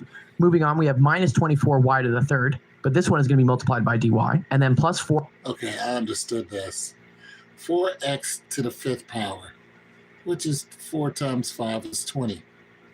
Got you. So, and then it's x, so 20x. 20x to the fourth. I don't know why you had that. Then he went, and it's minus, let's see this, minus 6y to the fourth power. So that's going to be 24. 6 times 4 is 24, so it's going to be negative. Well, why is he saying he got a by dx? Where is the, oh, because you had to find dx. Okay, so I understand some of this. It's 24y. Okay, so every time you take a power, you minus 1 from it. So 4x times 5 is 20x to the fourth power. Okay, and minus 6y to the fourth power is 24y to the third power. Okay, I understand that.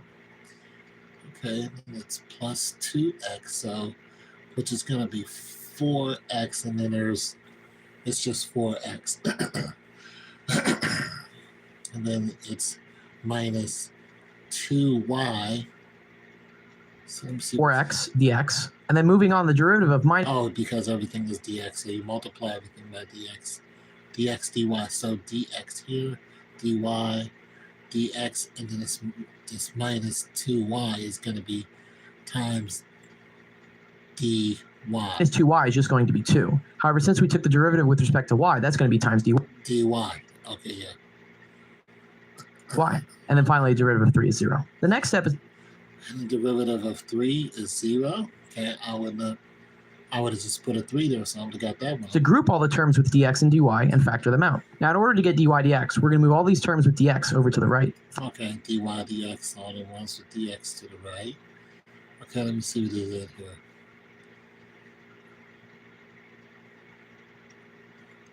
Negative 24. Why is it negative 24? See, I'm lost already. Well, I'm lost already. Finally, we can solve for dy dx by yeah, I'm lost already. Interesting, though. I can catch some of this stuff, but dividing both sides by dx and dividing both sides by the term in front of the dy. And okay, I understood. There you have it. Now you have dy dx. Yeah, I understood some of that.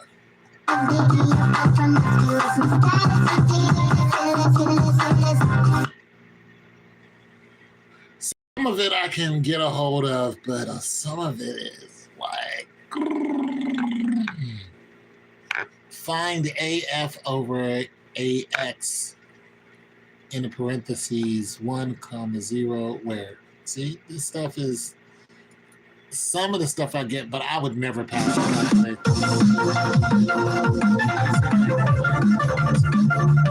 Yeah, but my patience with this stuff. Oh my God. You know, I have a 4-year degree, right? But I am one class away from a 2-year degree from Columbus State. So I went down to Columbus State because I wanted my 2-year degree. I was like, hey, I want to jump into a math class to get my, they were like, no, you got a 4-year degree, you can't do it. I'm like, what? What do you mean? It's like, nah, you can't do it.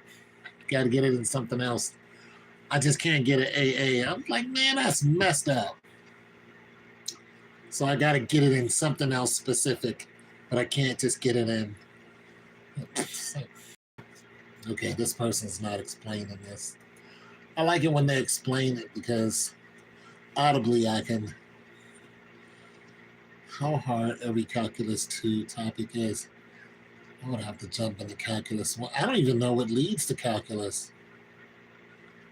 But I like when you're finding y, x, and stuff like that. Welcome to implicit differentials. Ooh, I feel like you can't solve for y, you can no longer use explicit differentiation to find dy dx. Well, if we can't use the explicit version, is there a clean version of derivatives? There are 33 days left until the AP Calc exam. Let's talk about implicit differentiation. Unfortunately, it's not very clean. It's actually quite messy, but it is what it is. We're going to take the derivative of both sides of this equation with respect to x and treat y like a function of x. This side's easy. The derivative of a constant is just 0. And by now you probably know that the derivative with respect to x of x squared is... So the derivative of a constant is 0. Okay, so find dy over dx, xy plus y, excuse me, x to the second power plus y to the second power to the second power equals 25. Okay, so the 25 is 0. Now you're finding the d over dx in parentheses x to the second power plus y to the second power, all right? This is 2x. So the tricky part is the y squared. And we just treat it like a composite function where the outer layer is the squaring and the inner layer is y, which we're treating like a function of x. So we take the derivative of the outer function and multiply by the derivative of the inner function, which is just dy dx. Lady, you just wrung my whole head with that. So she got 2x plus 2y.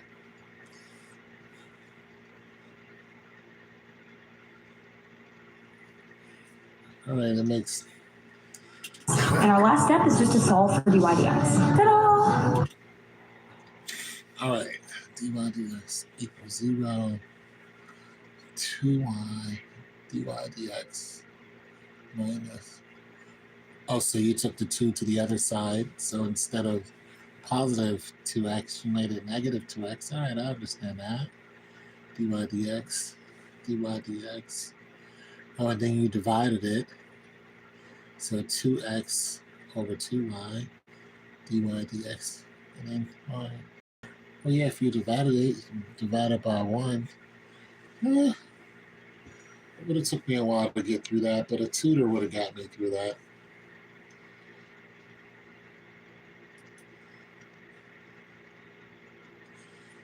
But asked me to do it on my own, it would give me a couple days. I'll be able to get with it.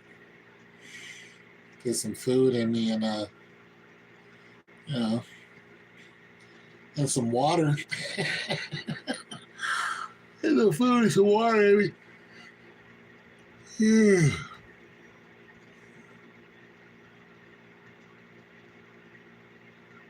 But yeah, what class comes before calculus? Yeah, give me some food and water, some good sleep. I'll be able to, I don't know, I can muscle my way through it, maybe a problem or two.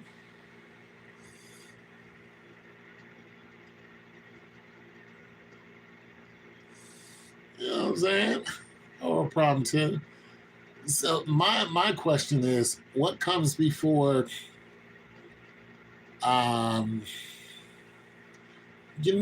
it's just the same as it was.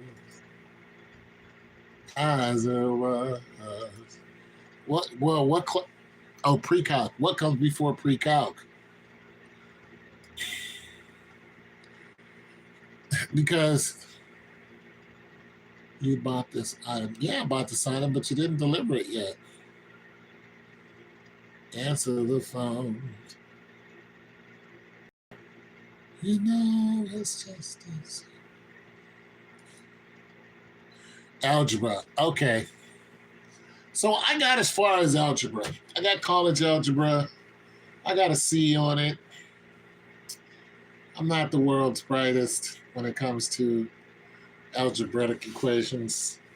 Although I do enjoy a little, I enjoy a little polynomial. I do. I like to get my polynomial on just for giggles. A little bit. But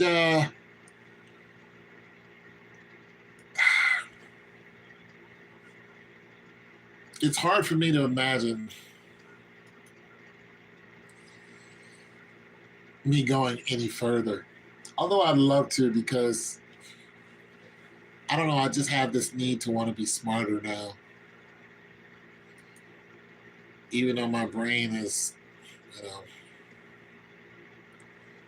not exactly doing what I want it to. But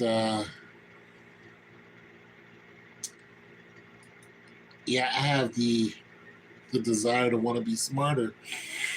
And that's mainly because I have all this time on my hands. I'm not doing anything that's eating up a lot of time. So I'm trying to. I just want to learn. Like, I still wouldn't mind if I had the money. I would go to law school. Why? Just because. I'm not even sure what law I'll take. Probably civil rights. Probably civil rights law, because the police are terrible.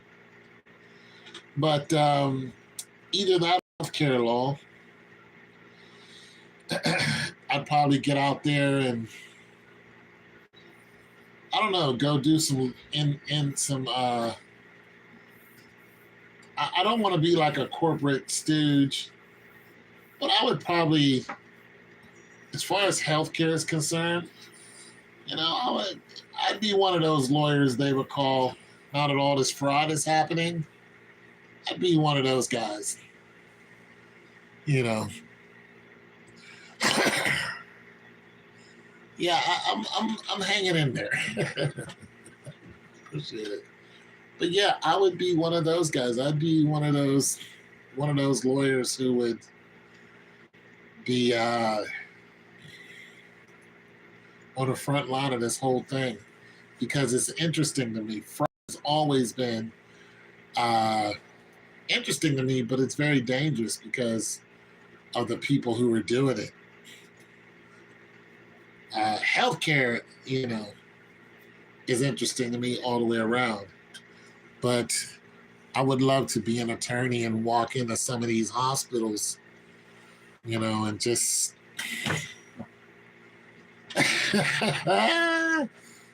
and invest it like an attorney / investigator, and just look at some of these people, like walk right up to the head honcho and like, do you know who I am? That type of thing. I'm like, no, I have no idea who you are. And just throw a badge right on their desk like, I am here from, DHS, Department of Homeland Security, Department of Health, something. And we have a problem. It just, because when I was in college and was learning about healthcare fraud, it's the one thing that really got my attention. And I was like, man, I would love to be just the guy to just walk in and level the whole place, because those people make a lot of money. The people who are in the who are the administrators and stuff. My degree is healthcare administration. Healthcare administrators make a lot. They make a crud ton of money. It's stressful, and it's very yuppie. It's but they make a ton of money. Like, I'd love to bring some of those people down to to eye level and let them know that you're about to go to prison. There's not going to be a golden umbrella for you, buddy.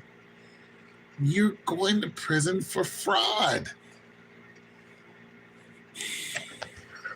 And I am I'm the prosecuting attorney. And I've been sitting here to let you know that you have one or two things that you're going to do. You're either going to step down from your job right now today, or we're going to sue you into the Stone Age. You're going to lose a lot of money. You're going to lose your job, and you're not going to be able to work anywhere else because it's going to be all over the news. And that's just going to be that. The fraud that these people are doing is ridiculous. The Somalians have nothing on what some of these other races are doing. You think Somalians are? No. Somalians are new at fraud. They've only been at it like 26 years. That is new. That's a baby of fraud. There are people who came over here on a good ship. Jesus. I mean, there are people who came over, they've been committing fraud for the longest time. They have a whole family full of fraudsters. The Bush administration, the Clintons, they're a bunch of fraudsters. Like, you don't know fraud until you get into oil. You think healthcare is, oh no. Get into oil. You want to see fraud? Yeah, it is a fun job. And now I can do that as an investigator. Like, I can go and get a criminology degree, 2-year master in criminology, and I could do that. I could, they'll take me. Somebody will hire me. They'll be like, oh, okay, health administration, criminology. Yeah, come on. We need, especially now, DHS has snatched me up so quick. Listen, people are going to work for ICE because they're paying a decent dollar, but they're not the only ones who are getting hired out there because of this brouhaha. There are other people who are on the other side of ICE doing all the paperwork, because don't forget, you're deporting people. So if you're deporting people, it costs millions of dollars to deport someone. And you're also investigating how far this goes. Like, they think they got the ringleader of the Somali group. No, she's not. And she's in jail right now, but that's not the ringleader. She's like first contact. She's who a lot of healthcare fraud was going through, but she's not the head honcho. Oh, no. The governor's not even head honcho. Like the mayor and the governor, they're not the head honchos. Those guys pretty much,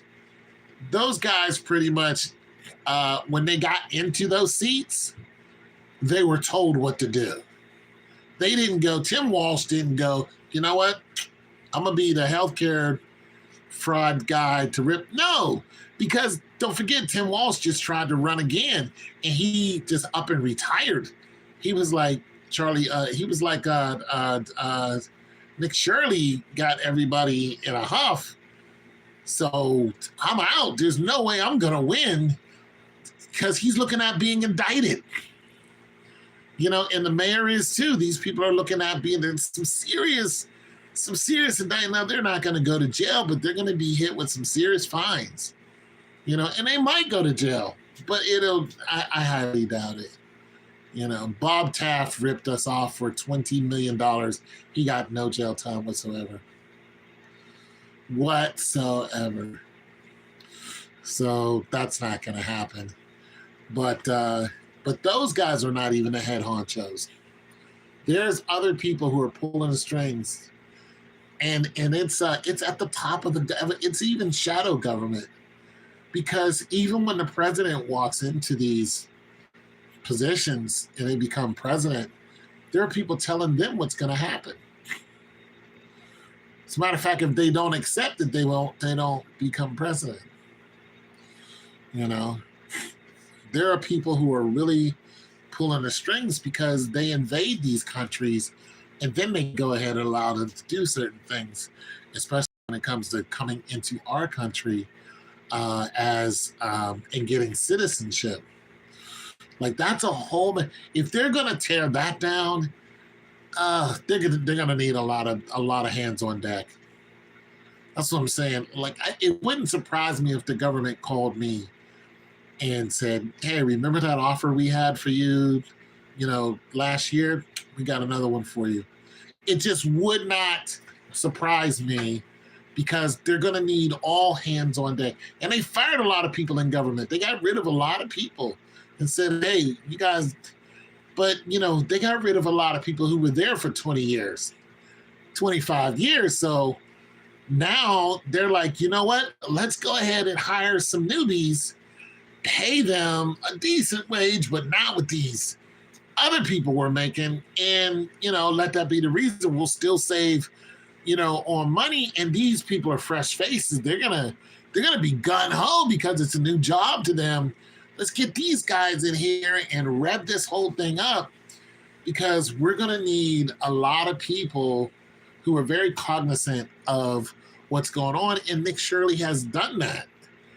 He's made everyone in the entire world who's trying to get into America and are leaving America are very aware of what Nick Shirley has done. This is the entire world. This is not just the United States. Because you have to understand, what Nick Shirley did was he shut down. He even went before Congress. Congress shut down TPS, temporary, passport status. Those are millions of people trying to come into America. That's not just the Somalians. That's everyone. And the government was like, let's take a look at TPS.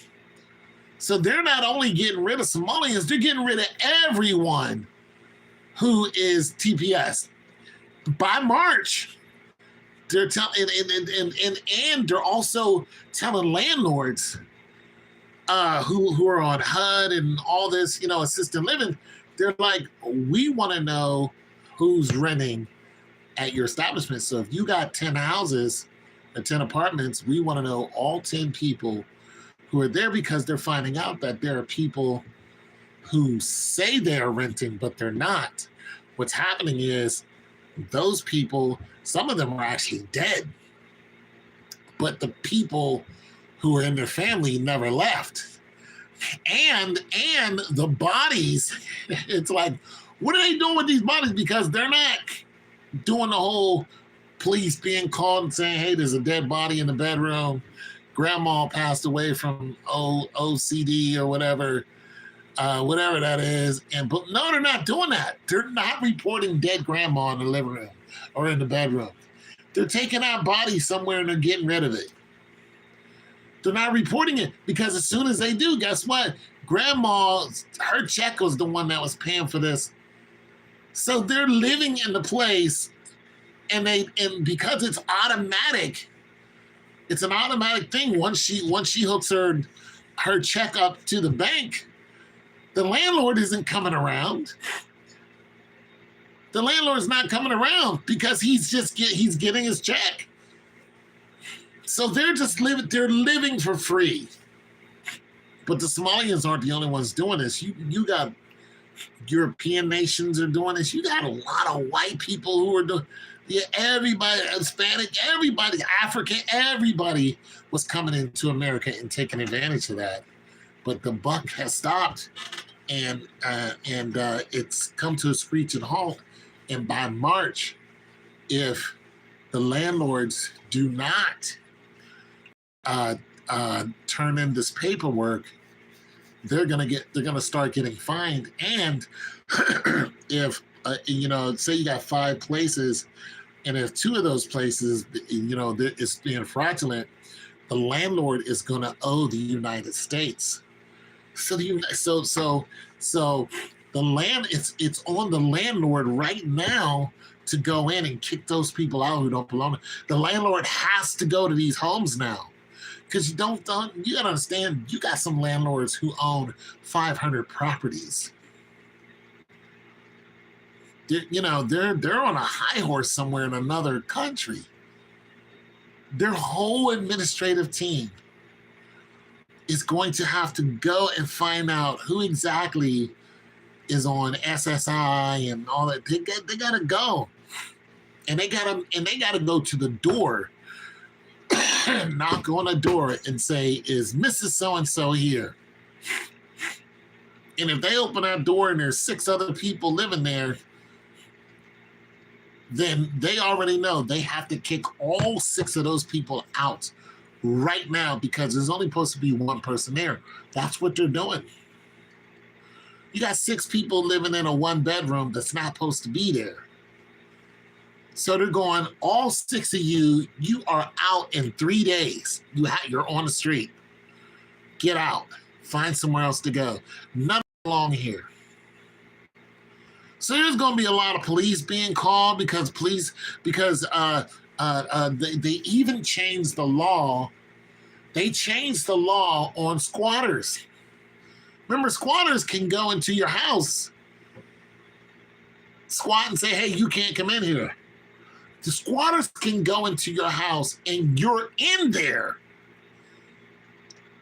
And if you say, hey, I allowed this person to stay for, 3-4 days, they're like, yeah, I'm not leaving. And you got to go through the courts, pay lawyers and all this, and they'll be there for a year not paying a dime. That's all changed now. There's no more of that. As soon as they find out that you're a squatter, whoop, whoop, call the police, boom, you're out of here, right on the street. They're not playing none of that. So you can't even squat like that anymore.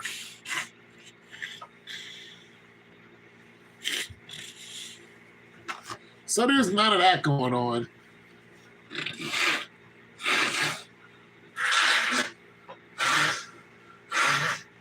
Squatters' rights.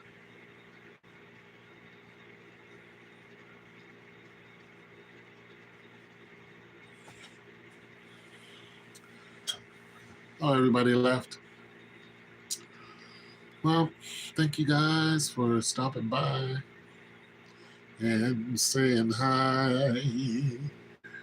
Ba ba ba ba. Ba ba ba ba. Thank you guys for saying hi and stopping by and eating pat. No, just kidding. Ba ba ba ba. Ba ba ba ba ba ba.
If only you believe like I believe, babe. In miracles, you'll get by.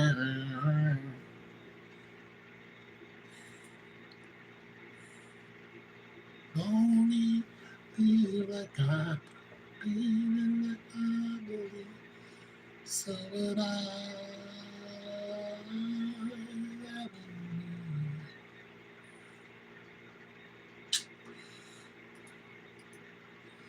Only you believe like I believe, baby, like I believe.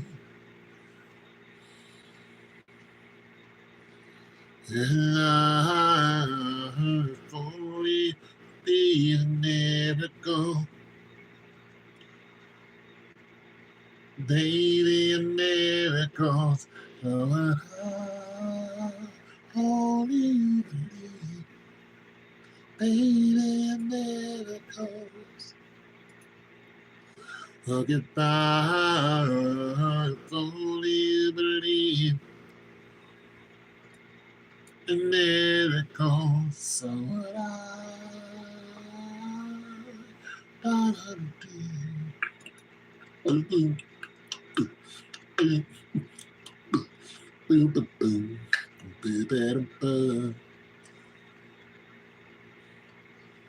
I believe, baby, like I believe.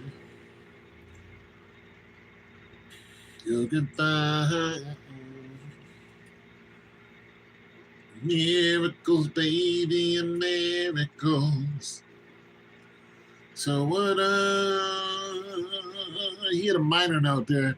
So what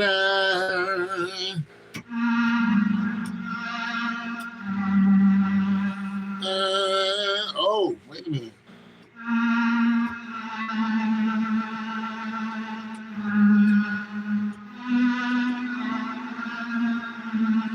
Oh, he had a major note. Ew. Okay, I see you.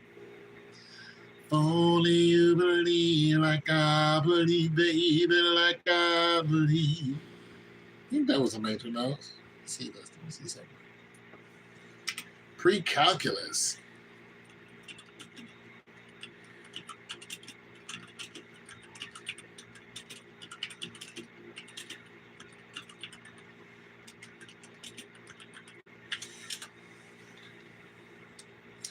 Only you believe. Jefferson Starship. Jefferson Starship? Really? So would I. No, no, no, no. If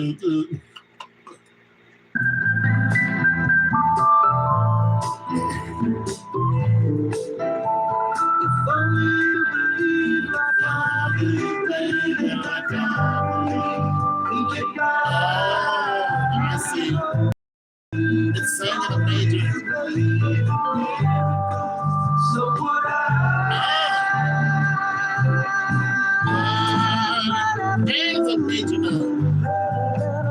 Oh, that is so sad. So we're making love. So you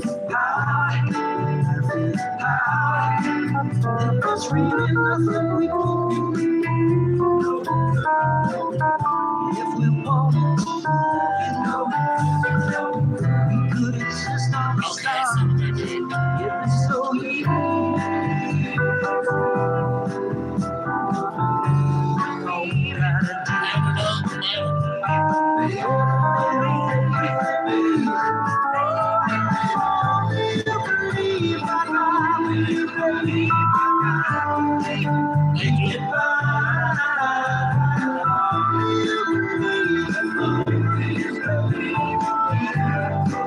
so would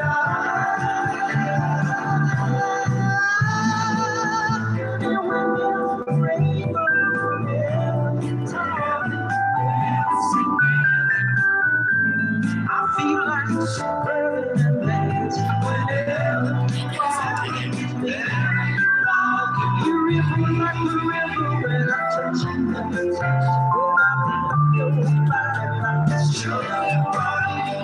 I picked up your vibes, you know. Them white boys could write a song. They could write a song back then. So complicated. Music theory. Music theory and math, man. You need to know what you're doing. Only you believe like I believe, baby. I took 2 music theory classes.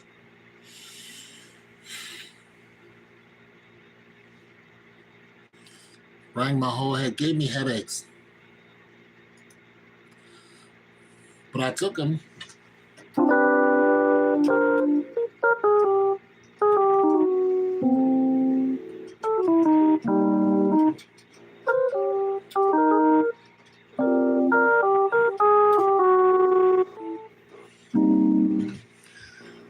I enjoyed them. Gave me headaches, but I'd probably do a lot better in those classes now.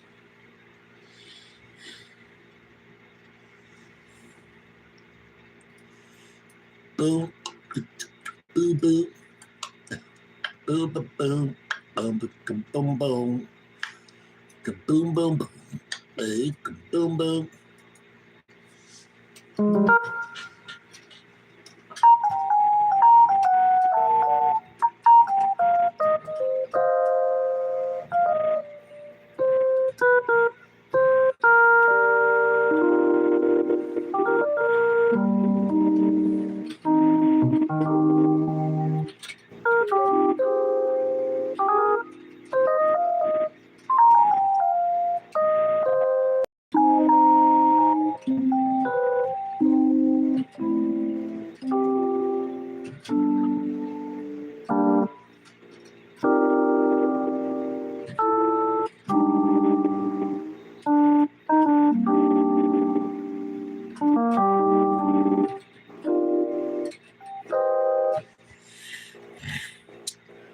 Interesting.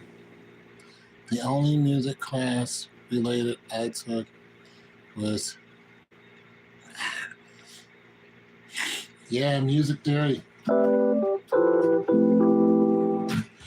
You apply some math to music theory. You'll see.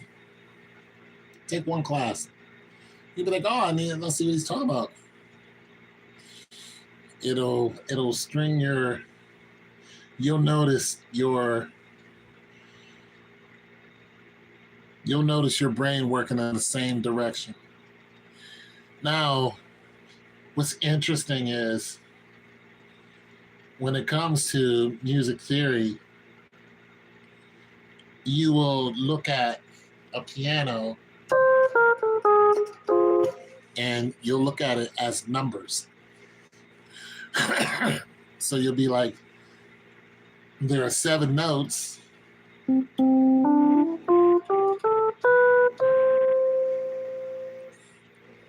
And the next note is the same octave as the first note. So the 8th note is the first note.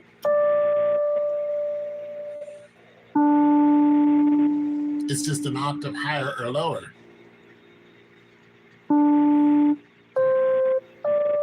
Same note. Same note. So when you start using your mathematical sense, you already know that this note.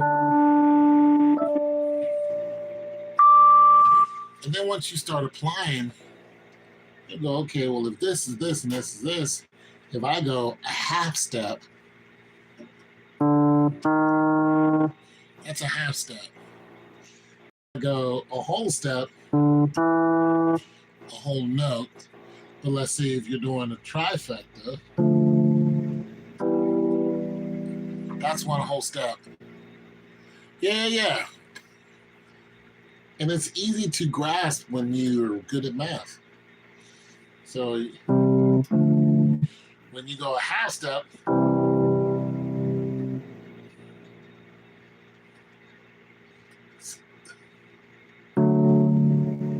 that's the half step of that. This is a chord now. So a chord is 3 notes or more, but usually 3. Here's the whole step. Here's a half step.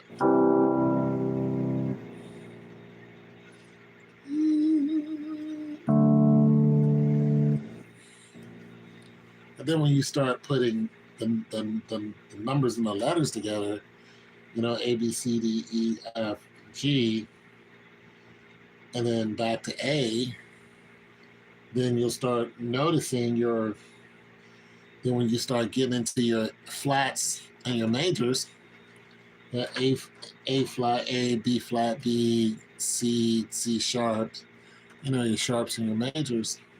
And once you get that one scale down, that pentatonic scale, and then you start looking at all the other scales, Aeolian, Dorian, you know, and all this other stuff. It's simple math from there. It is simple. It is simple from there. If you're like, if this is a here, then you know it lives, especially if you have 61 to 81 keys.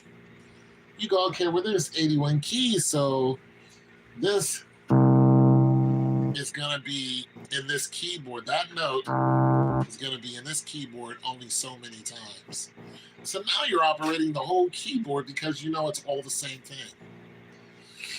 This note is here, and then when I want to move up an octave, it means it's the same octave. It's the same note. Once you start applying that, you're like, oh, this is simple. You know, it's getting to reading it. So when you're looking at your 1, 2, 3, 4, and then over the bar, you know that's a 4 on the floor. So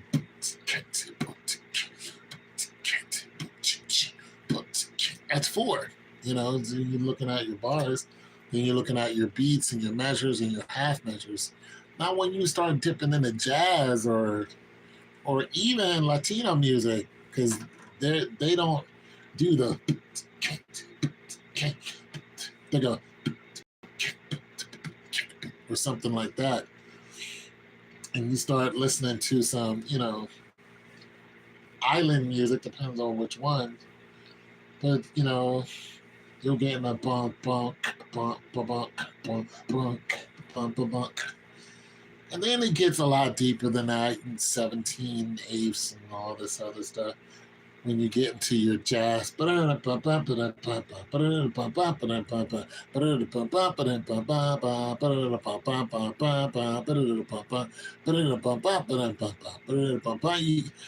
know, and then the drummers.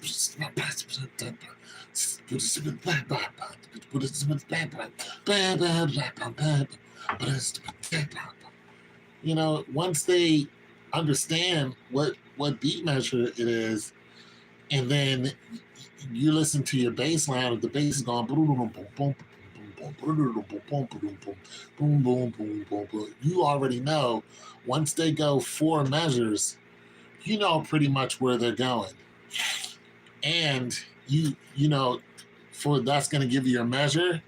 That's going to give you pretty much your timing, which can always change, and then it's also going to give you the what note or what key the song is in. So whenever somebody so-called professional wants to work with you, they'll say, what key is the song in? And if you go, I don't know, some of them will go, well, I don't want to work with you because you don't know what key the song is in, which means you're going to be wasting it. It's going to take them more time to get a song done. But when they're asking what key is it in, they're asking, is it, you know, out of the 7 notes, what note is it in? What key is it in? But those notes can all be augmented too. So like Alicia Keys did a whole album in A minor. So let me see. That's a D minor right there. So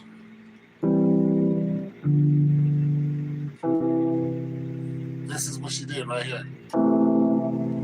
It's her A minor. She did a whole album in songs in A minor. She named it Songs in A minor. And she did that playing off of Stevie Wonder's Songs in the Key of Life. So she was, you know, kind of going off the coattails of Stevie Wonder. Songs in the Key of Life, songs in A minor.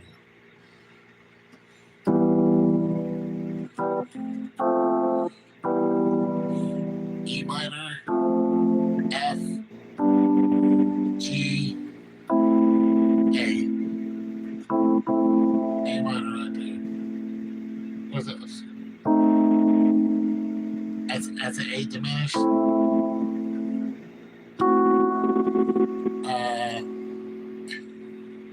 Excuse me, that's A major. So A major, A major 6. Oh, okay, yeah, A minor, A, B diminished. That's an F, some funky F. C major, C minor, excuse me.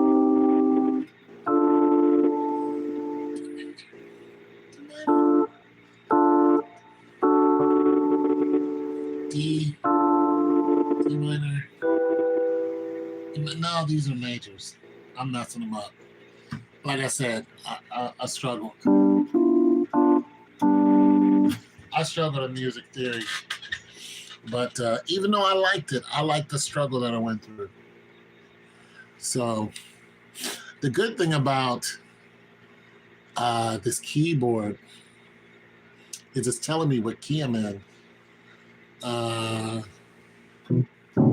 Okay, is it gonna? But it's not. Okay, let me get A, E. I'm sorry, C.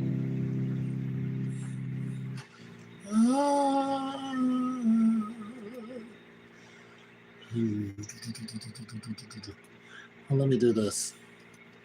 Yeah. Let me just get A. And every single note has a scale. So if you're going to write something, they're going to go, well, what key is it in? And then they're going to use that scale of whatever that key is.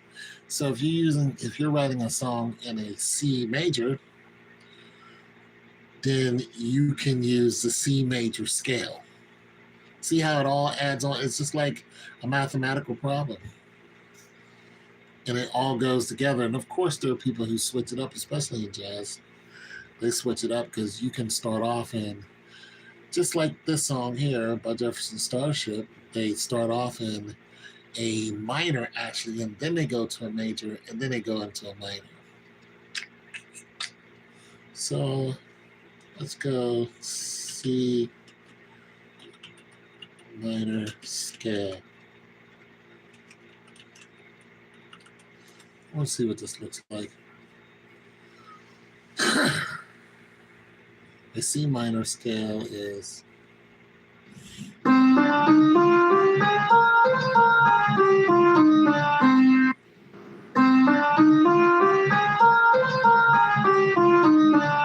just by listening to that, I already know a song that was written in that scale, and it was called Make It Last by Keith Sweat.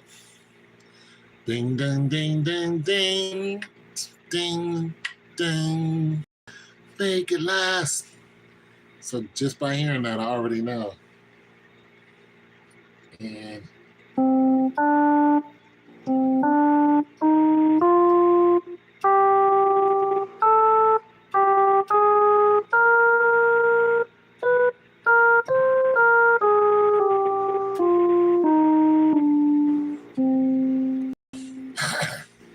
so that is a C major scale. And off of that scale, you can use, off of that scale are notes, are chords off of it. This is one scale, but there's a whole symphony of chords that run off of that one scale. Now there's 7 different scales, and then there's several augmented variables of those 7 different scales. Here's a book of scales. And people get very into it. They get very complex with it. And sometimes they try to outdo, one another. But I like my music really simple where I can get the words out very good. But a lot of emotional songs that are very sad are written in minor scales.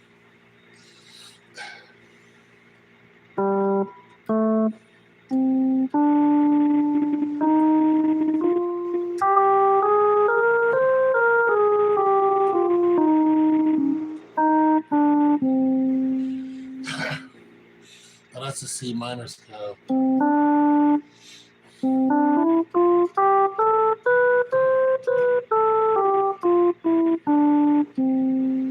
That's a C major scale.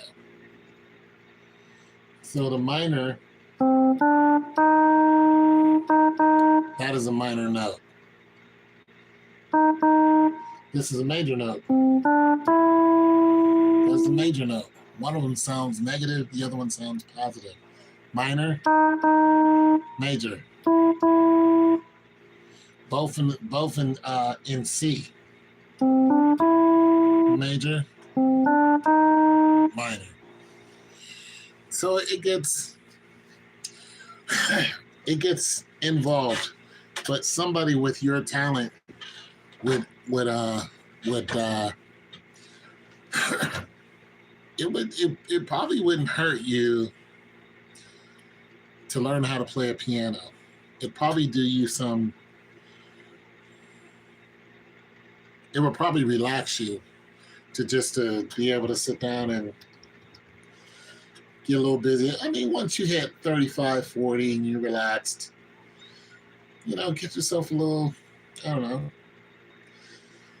get yourself a little keyboard to tittle around with and make some music. You'll be surprised what you come up with. and you'll be surprised who you listen to, because you can, when you start getting into it, you might start listening to some Coltrane, or you might start listening to Buddy Rich or some of those guys, some of the oldie but goodies, and you branch off into different stuff, and next thing you know, you'll be deep and immersed in music that comes from your country and all around the world. You'll find out a lot of it is related. Very, very, very related.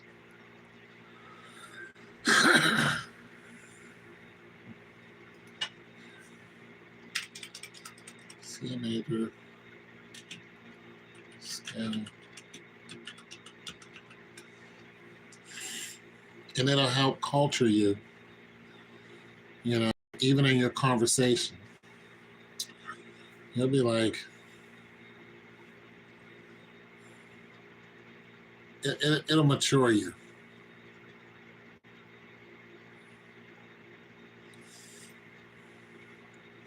And that's your job, is to mature as you grow. You can't be a teenager forever. You can't be 19 forever. You just look silly.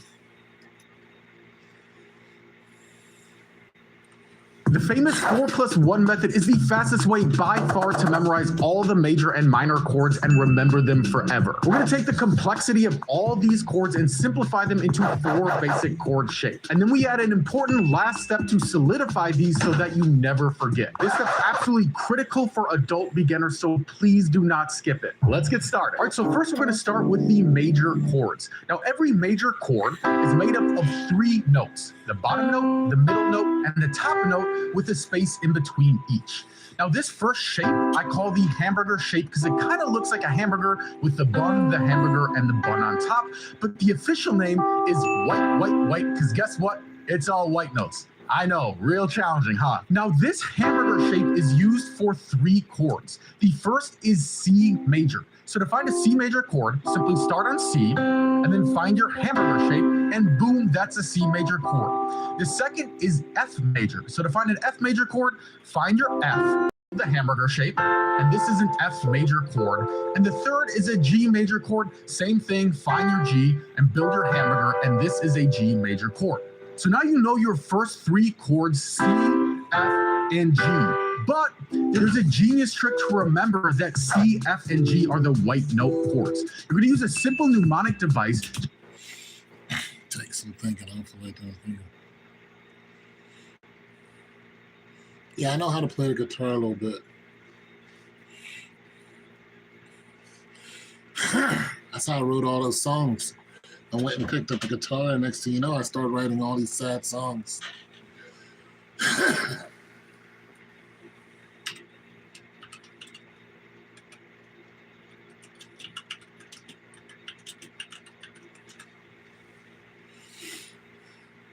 Well, I just picked up a guitar and started playing.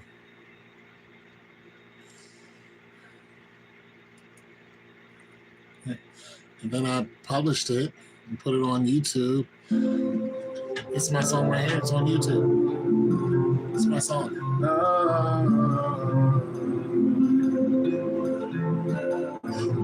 Every now and then I'll get a couple dollars for it. It's too easy to love someone new, loving you. It's too easy to hate someone that's hurting you. Try to love someone while you're hating. Except the hating, knowing this is your thing. It burns until the soul is separated you from heaven's gates in God's grace. It's not easy to love you. Oh.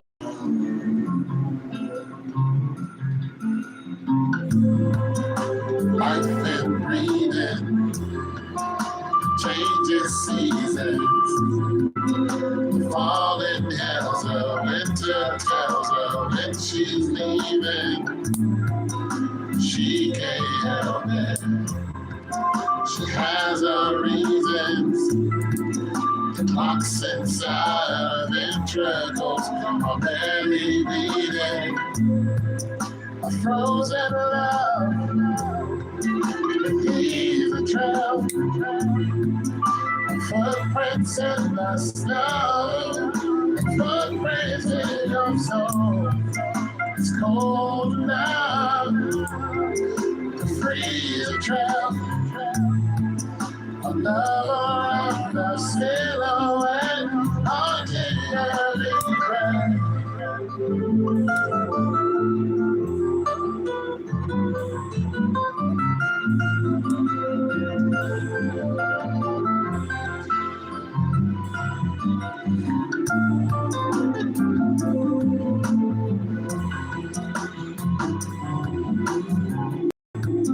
Oh, thanks, man.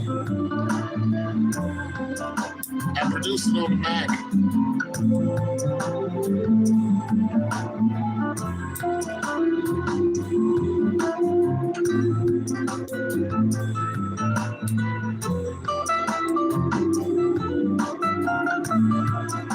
Dry your tears, they can't help you. The salt and sulfur burns the same. Hell compels you, cries in. We get revenge, not for yourself and for someone else is singing. Frozen love, leave the traveler. Footprints in the snow, footprints in your soul. It's cold enough, freeze the trail. Good night, bro. Another of the silhouette, haunting every breath, yeah, yeah. Oh, oh, oh, oh, oh, oh, oh, haunting every breath, yeah, yeah. Oh, oh, oh,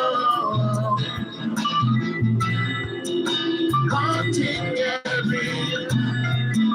She can't help it. Her love is selfish. It turns you into stone. Leaves you helpless. She has a reason. It's the season.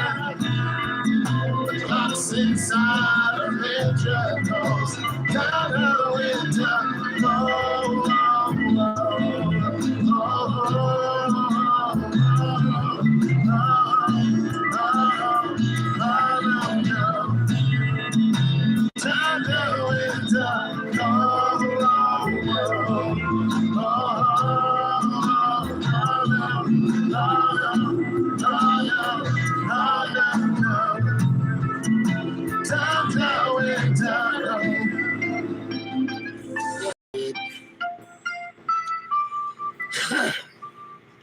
dry your tears, they can't help you. The salt and sulfur burns, it cries anymore. We get revenge. Oh, love. It's not my album.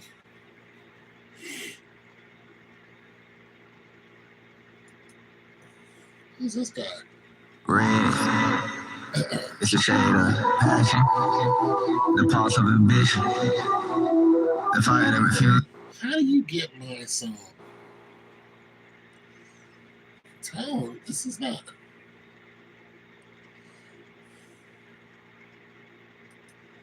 Oh, that pisses me off.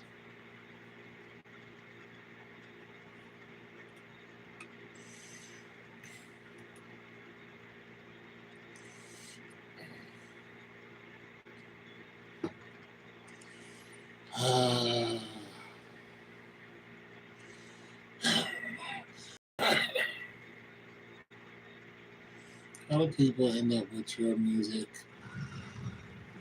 Did you get my song? Big job, huh? Yep. Gotcha. In the rear. Turtle and toad, she can't help it.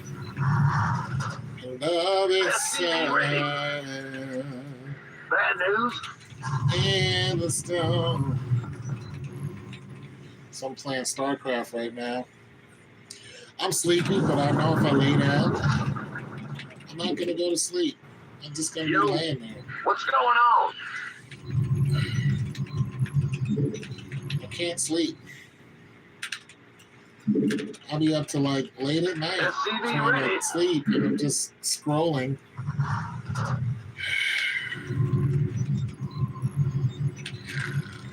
Go ahead.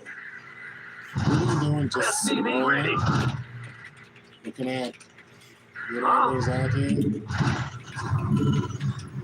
Just scrolling. Ah.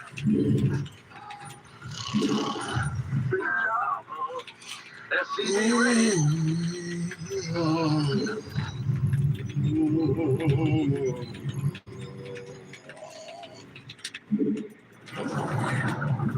SCV ready. A frozen Bad love news. Yeah. leaves a trail. Not enough minerals. Not enough minerals. Armed and ready.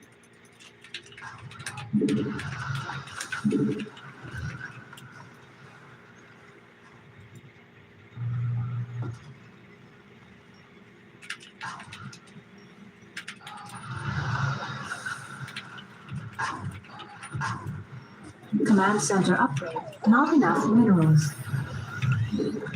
By the numbers, boys. I feel it. Wait.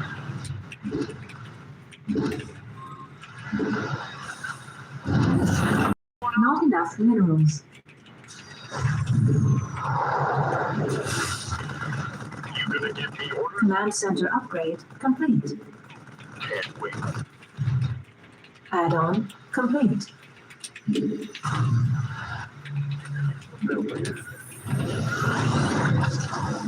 Add-on complete.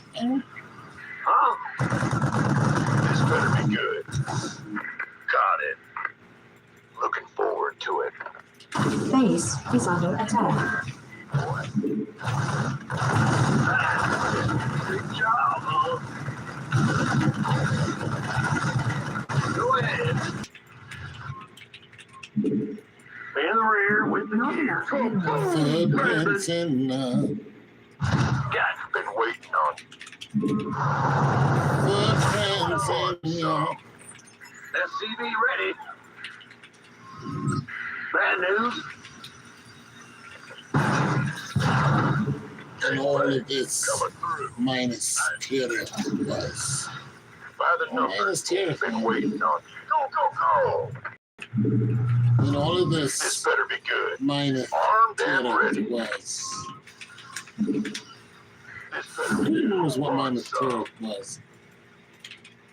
You gonna get. Huh? We could use some help here. By the. Ah! You scared me! You SCP, go!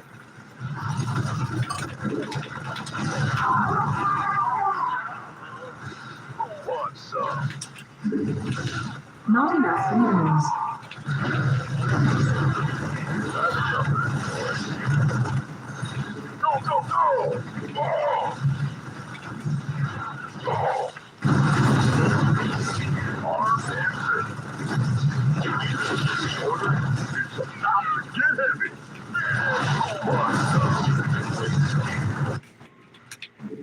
Gangway coming through.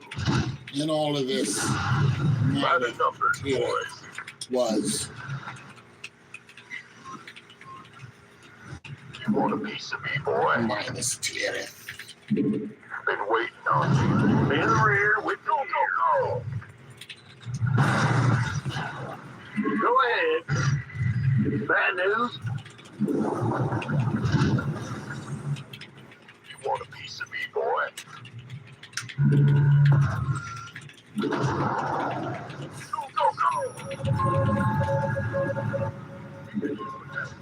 Not enough minerals. Yes, sir. You up, ready to go. Armed and ready. What's up? Will do. This better be good. That's fine. Lay it off me. Been waiting on you. Fine.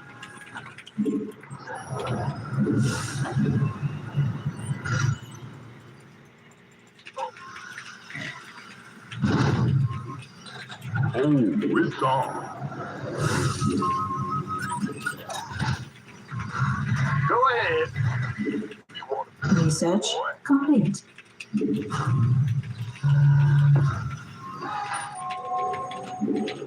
Add-on complete. Not enough minerals. Not enough minerals. It's about to get heavy. SCV ready.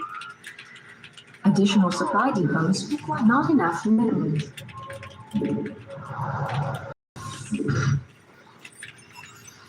Henry, Not enough additional supply depots. armed and ready. Additional Not enough supplies minerals. required. Who wants some? And all of You this gonna give me orders by the numbers?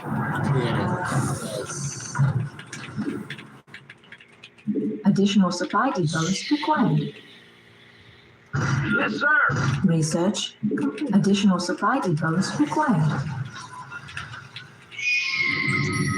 Ah, Minus what's going on? Let's have a plan. Big job, huh? You up, ready to go. SCV ready. Not enough minerals. Not enough minerals. Research Engine screaming. Yeah?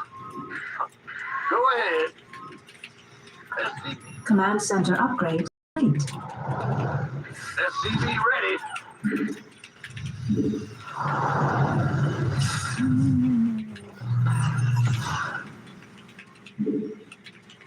and all this. Research SCV ready.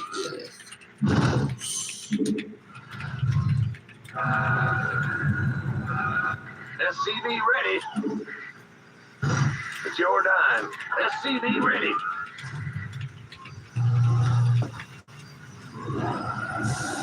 not enough minerals. SCV ready. You want a piece of Not enough minerals. SCV ready.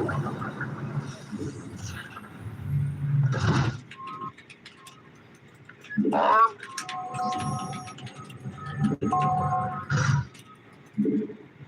Yo. Bad news.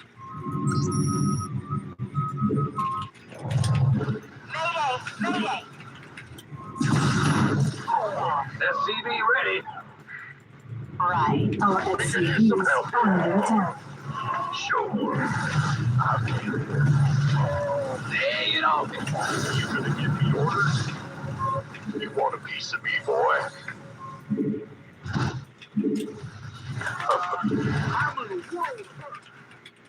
This better be good.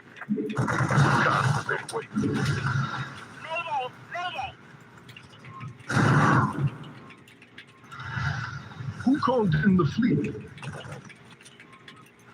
It was all Armed and ready.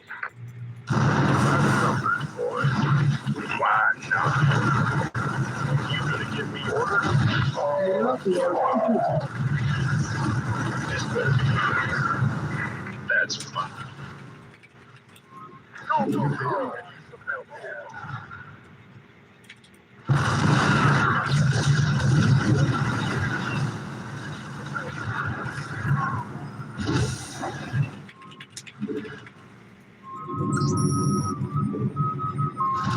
You want a piece of me, boy?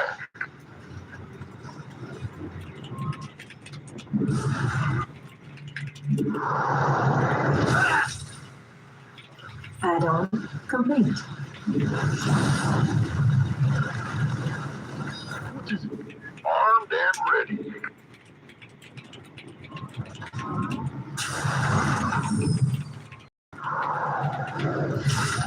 Not enough minerals. Not enough energy. And we can use down here. Fueled up, ready to go. SCV ready.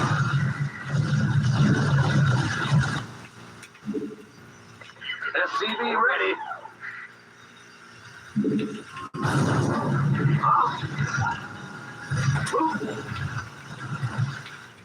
Who called in the fleet? What's going on?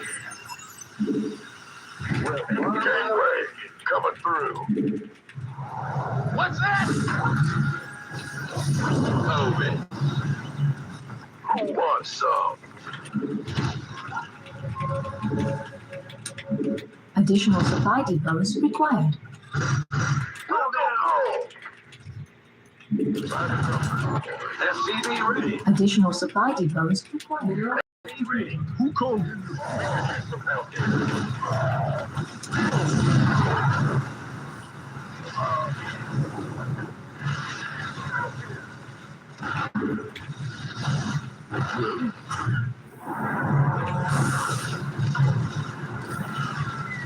You want a piece of me, boy? Add-on complete. Who called in the fleet? Yes, Commander.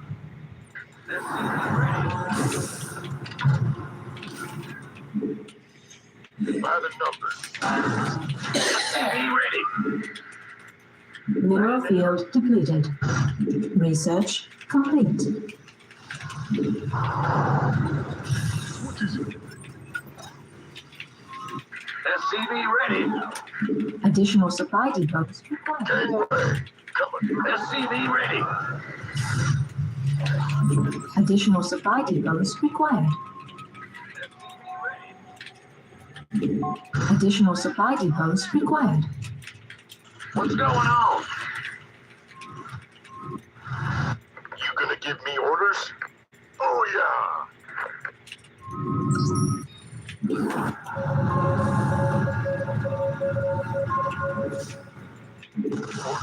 Who called in the fleet? SCV ready. Who wants some? Let's have a blast.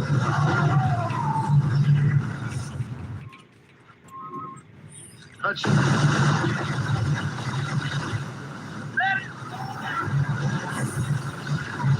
Boom, baby.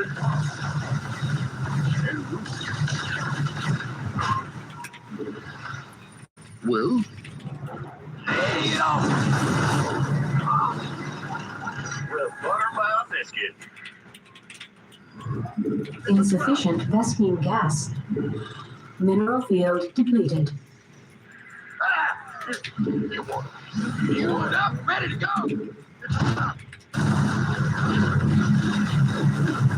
Vespine geyser exhausted. Who wants some?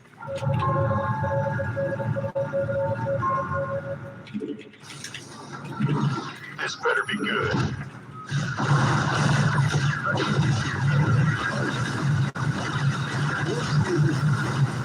who called in the fleet?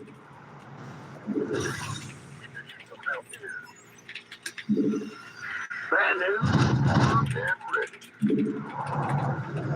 Upgrade complete. Go ahead. This better be good. You gonna give me orders? Huh?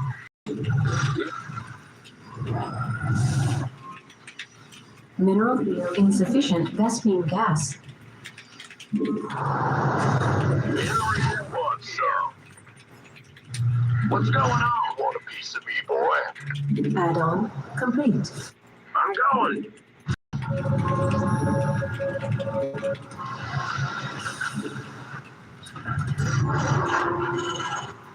Who called in the fleet? SCV ready. Base is under We could use attack. some help here.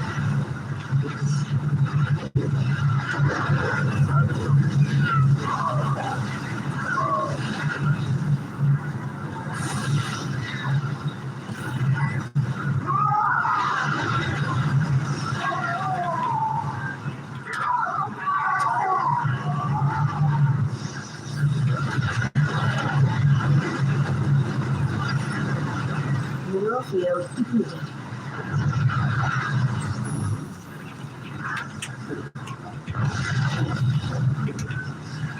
Gangway coming through. Upgrade This better be. We complete. could use some help here.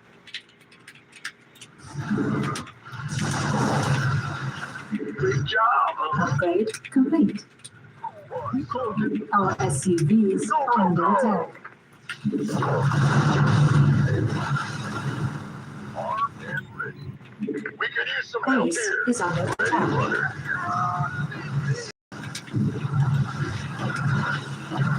You want a piece of me, boy?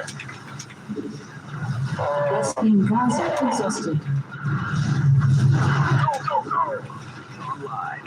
Let's go kill something. Base is under attack. Use some help here. Gangway coming through. We could use some help here. Mineral field depleted. This better be good. Aye, aye. Gangway coming through. We could use some help here. Who wants? Base is under attack. Base is under not enough minerals. SCV ready. Go, go, go! We could use some help here. Man, Upgrade complete. armed and ready. Yep. Base Ready is to under fire. attack. Right. Command center upgrade. This better be good.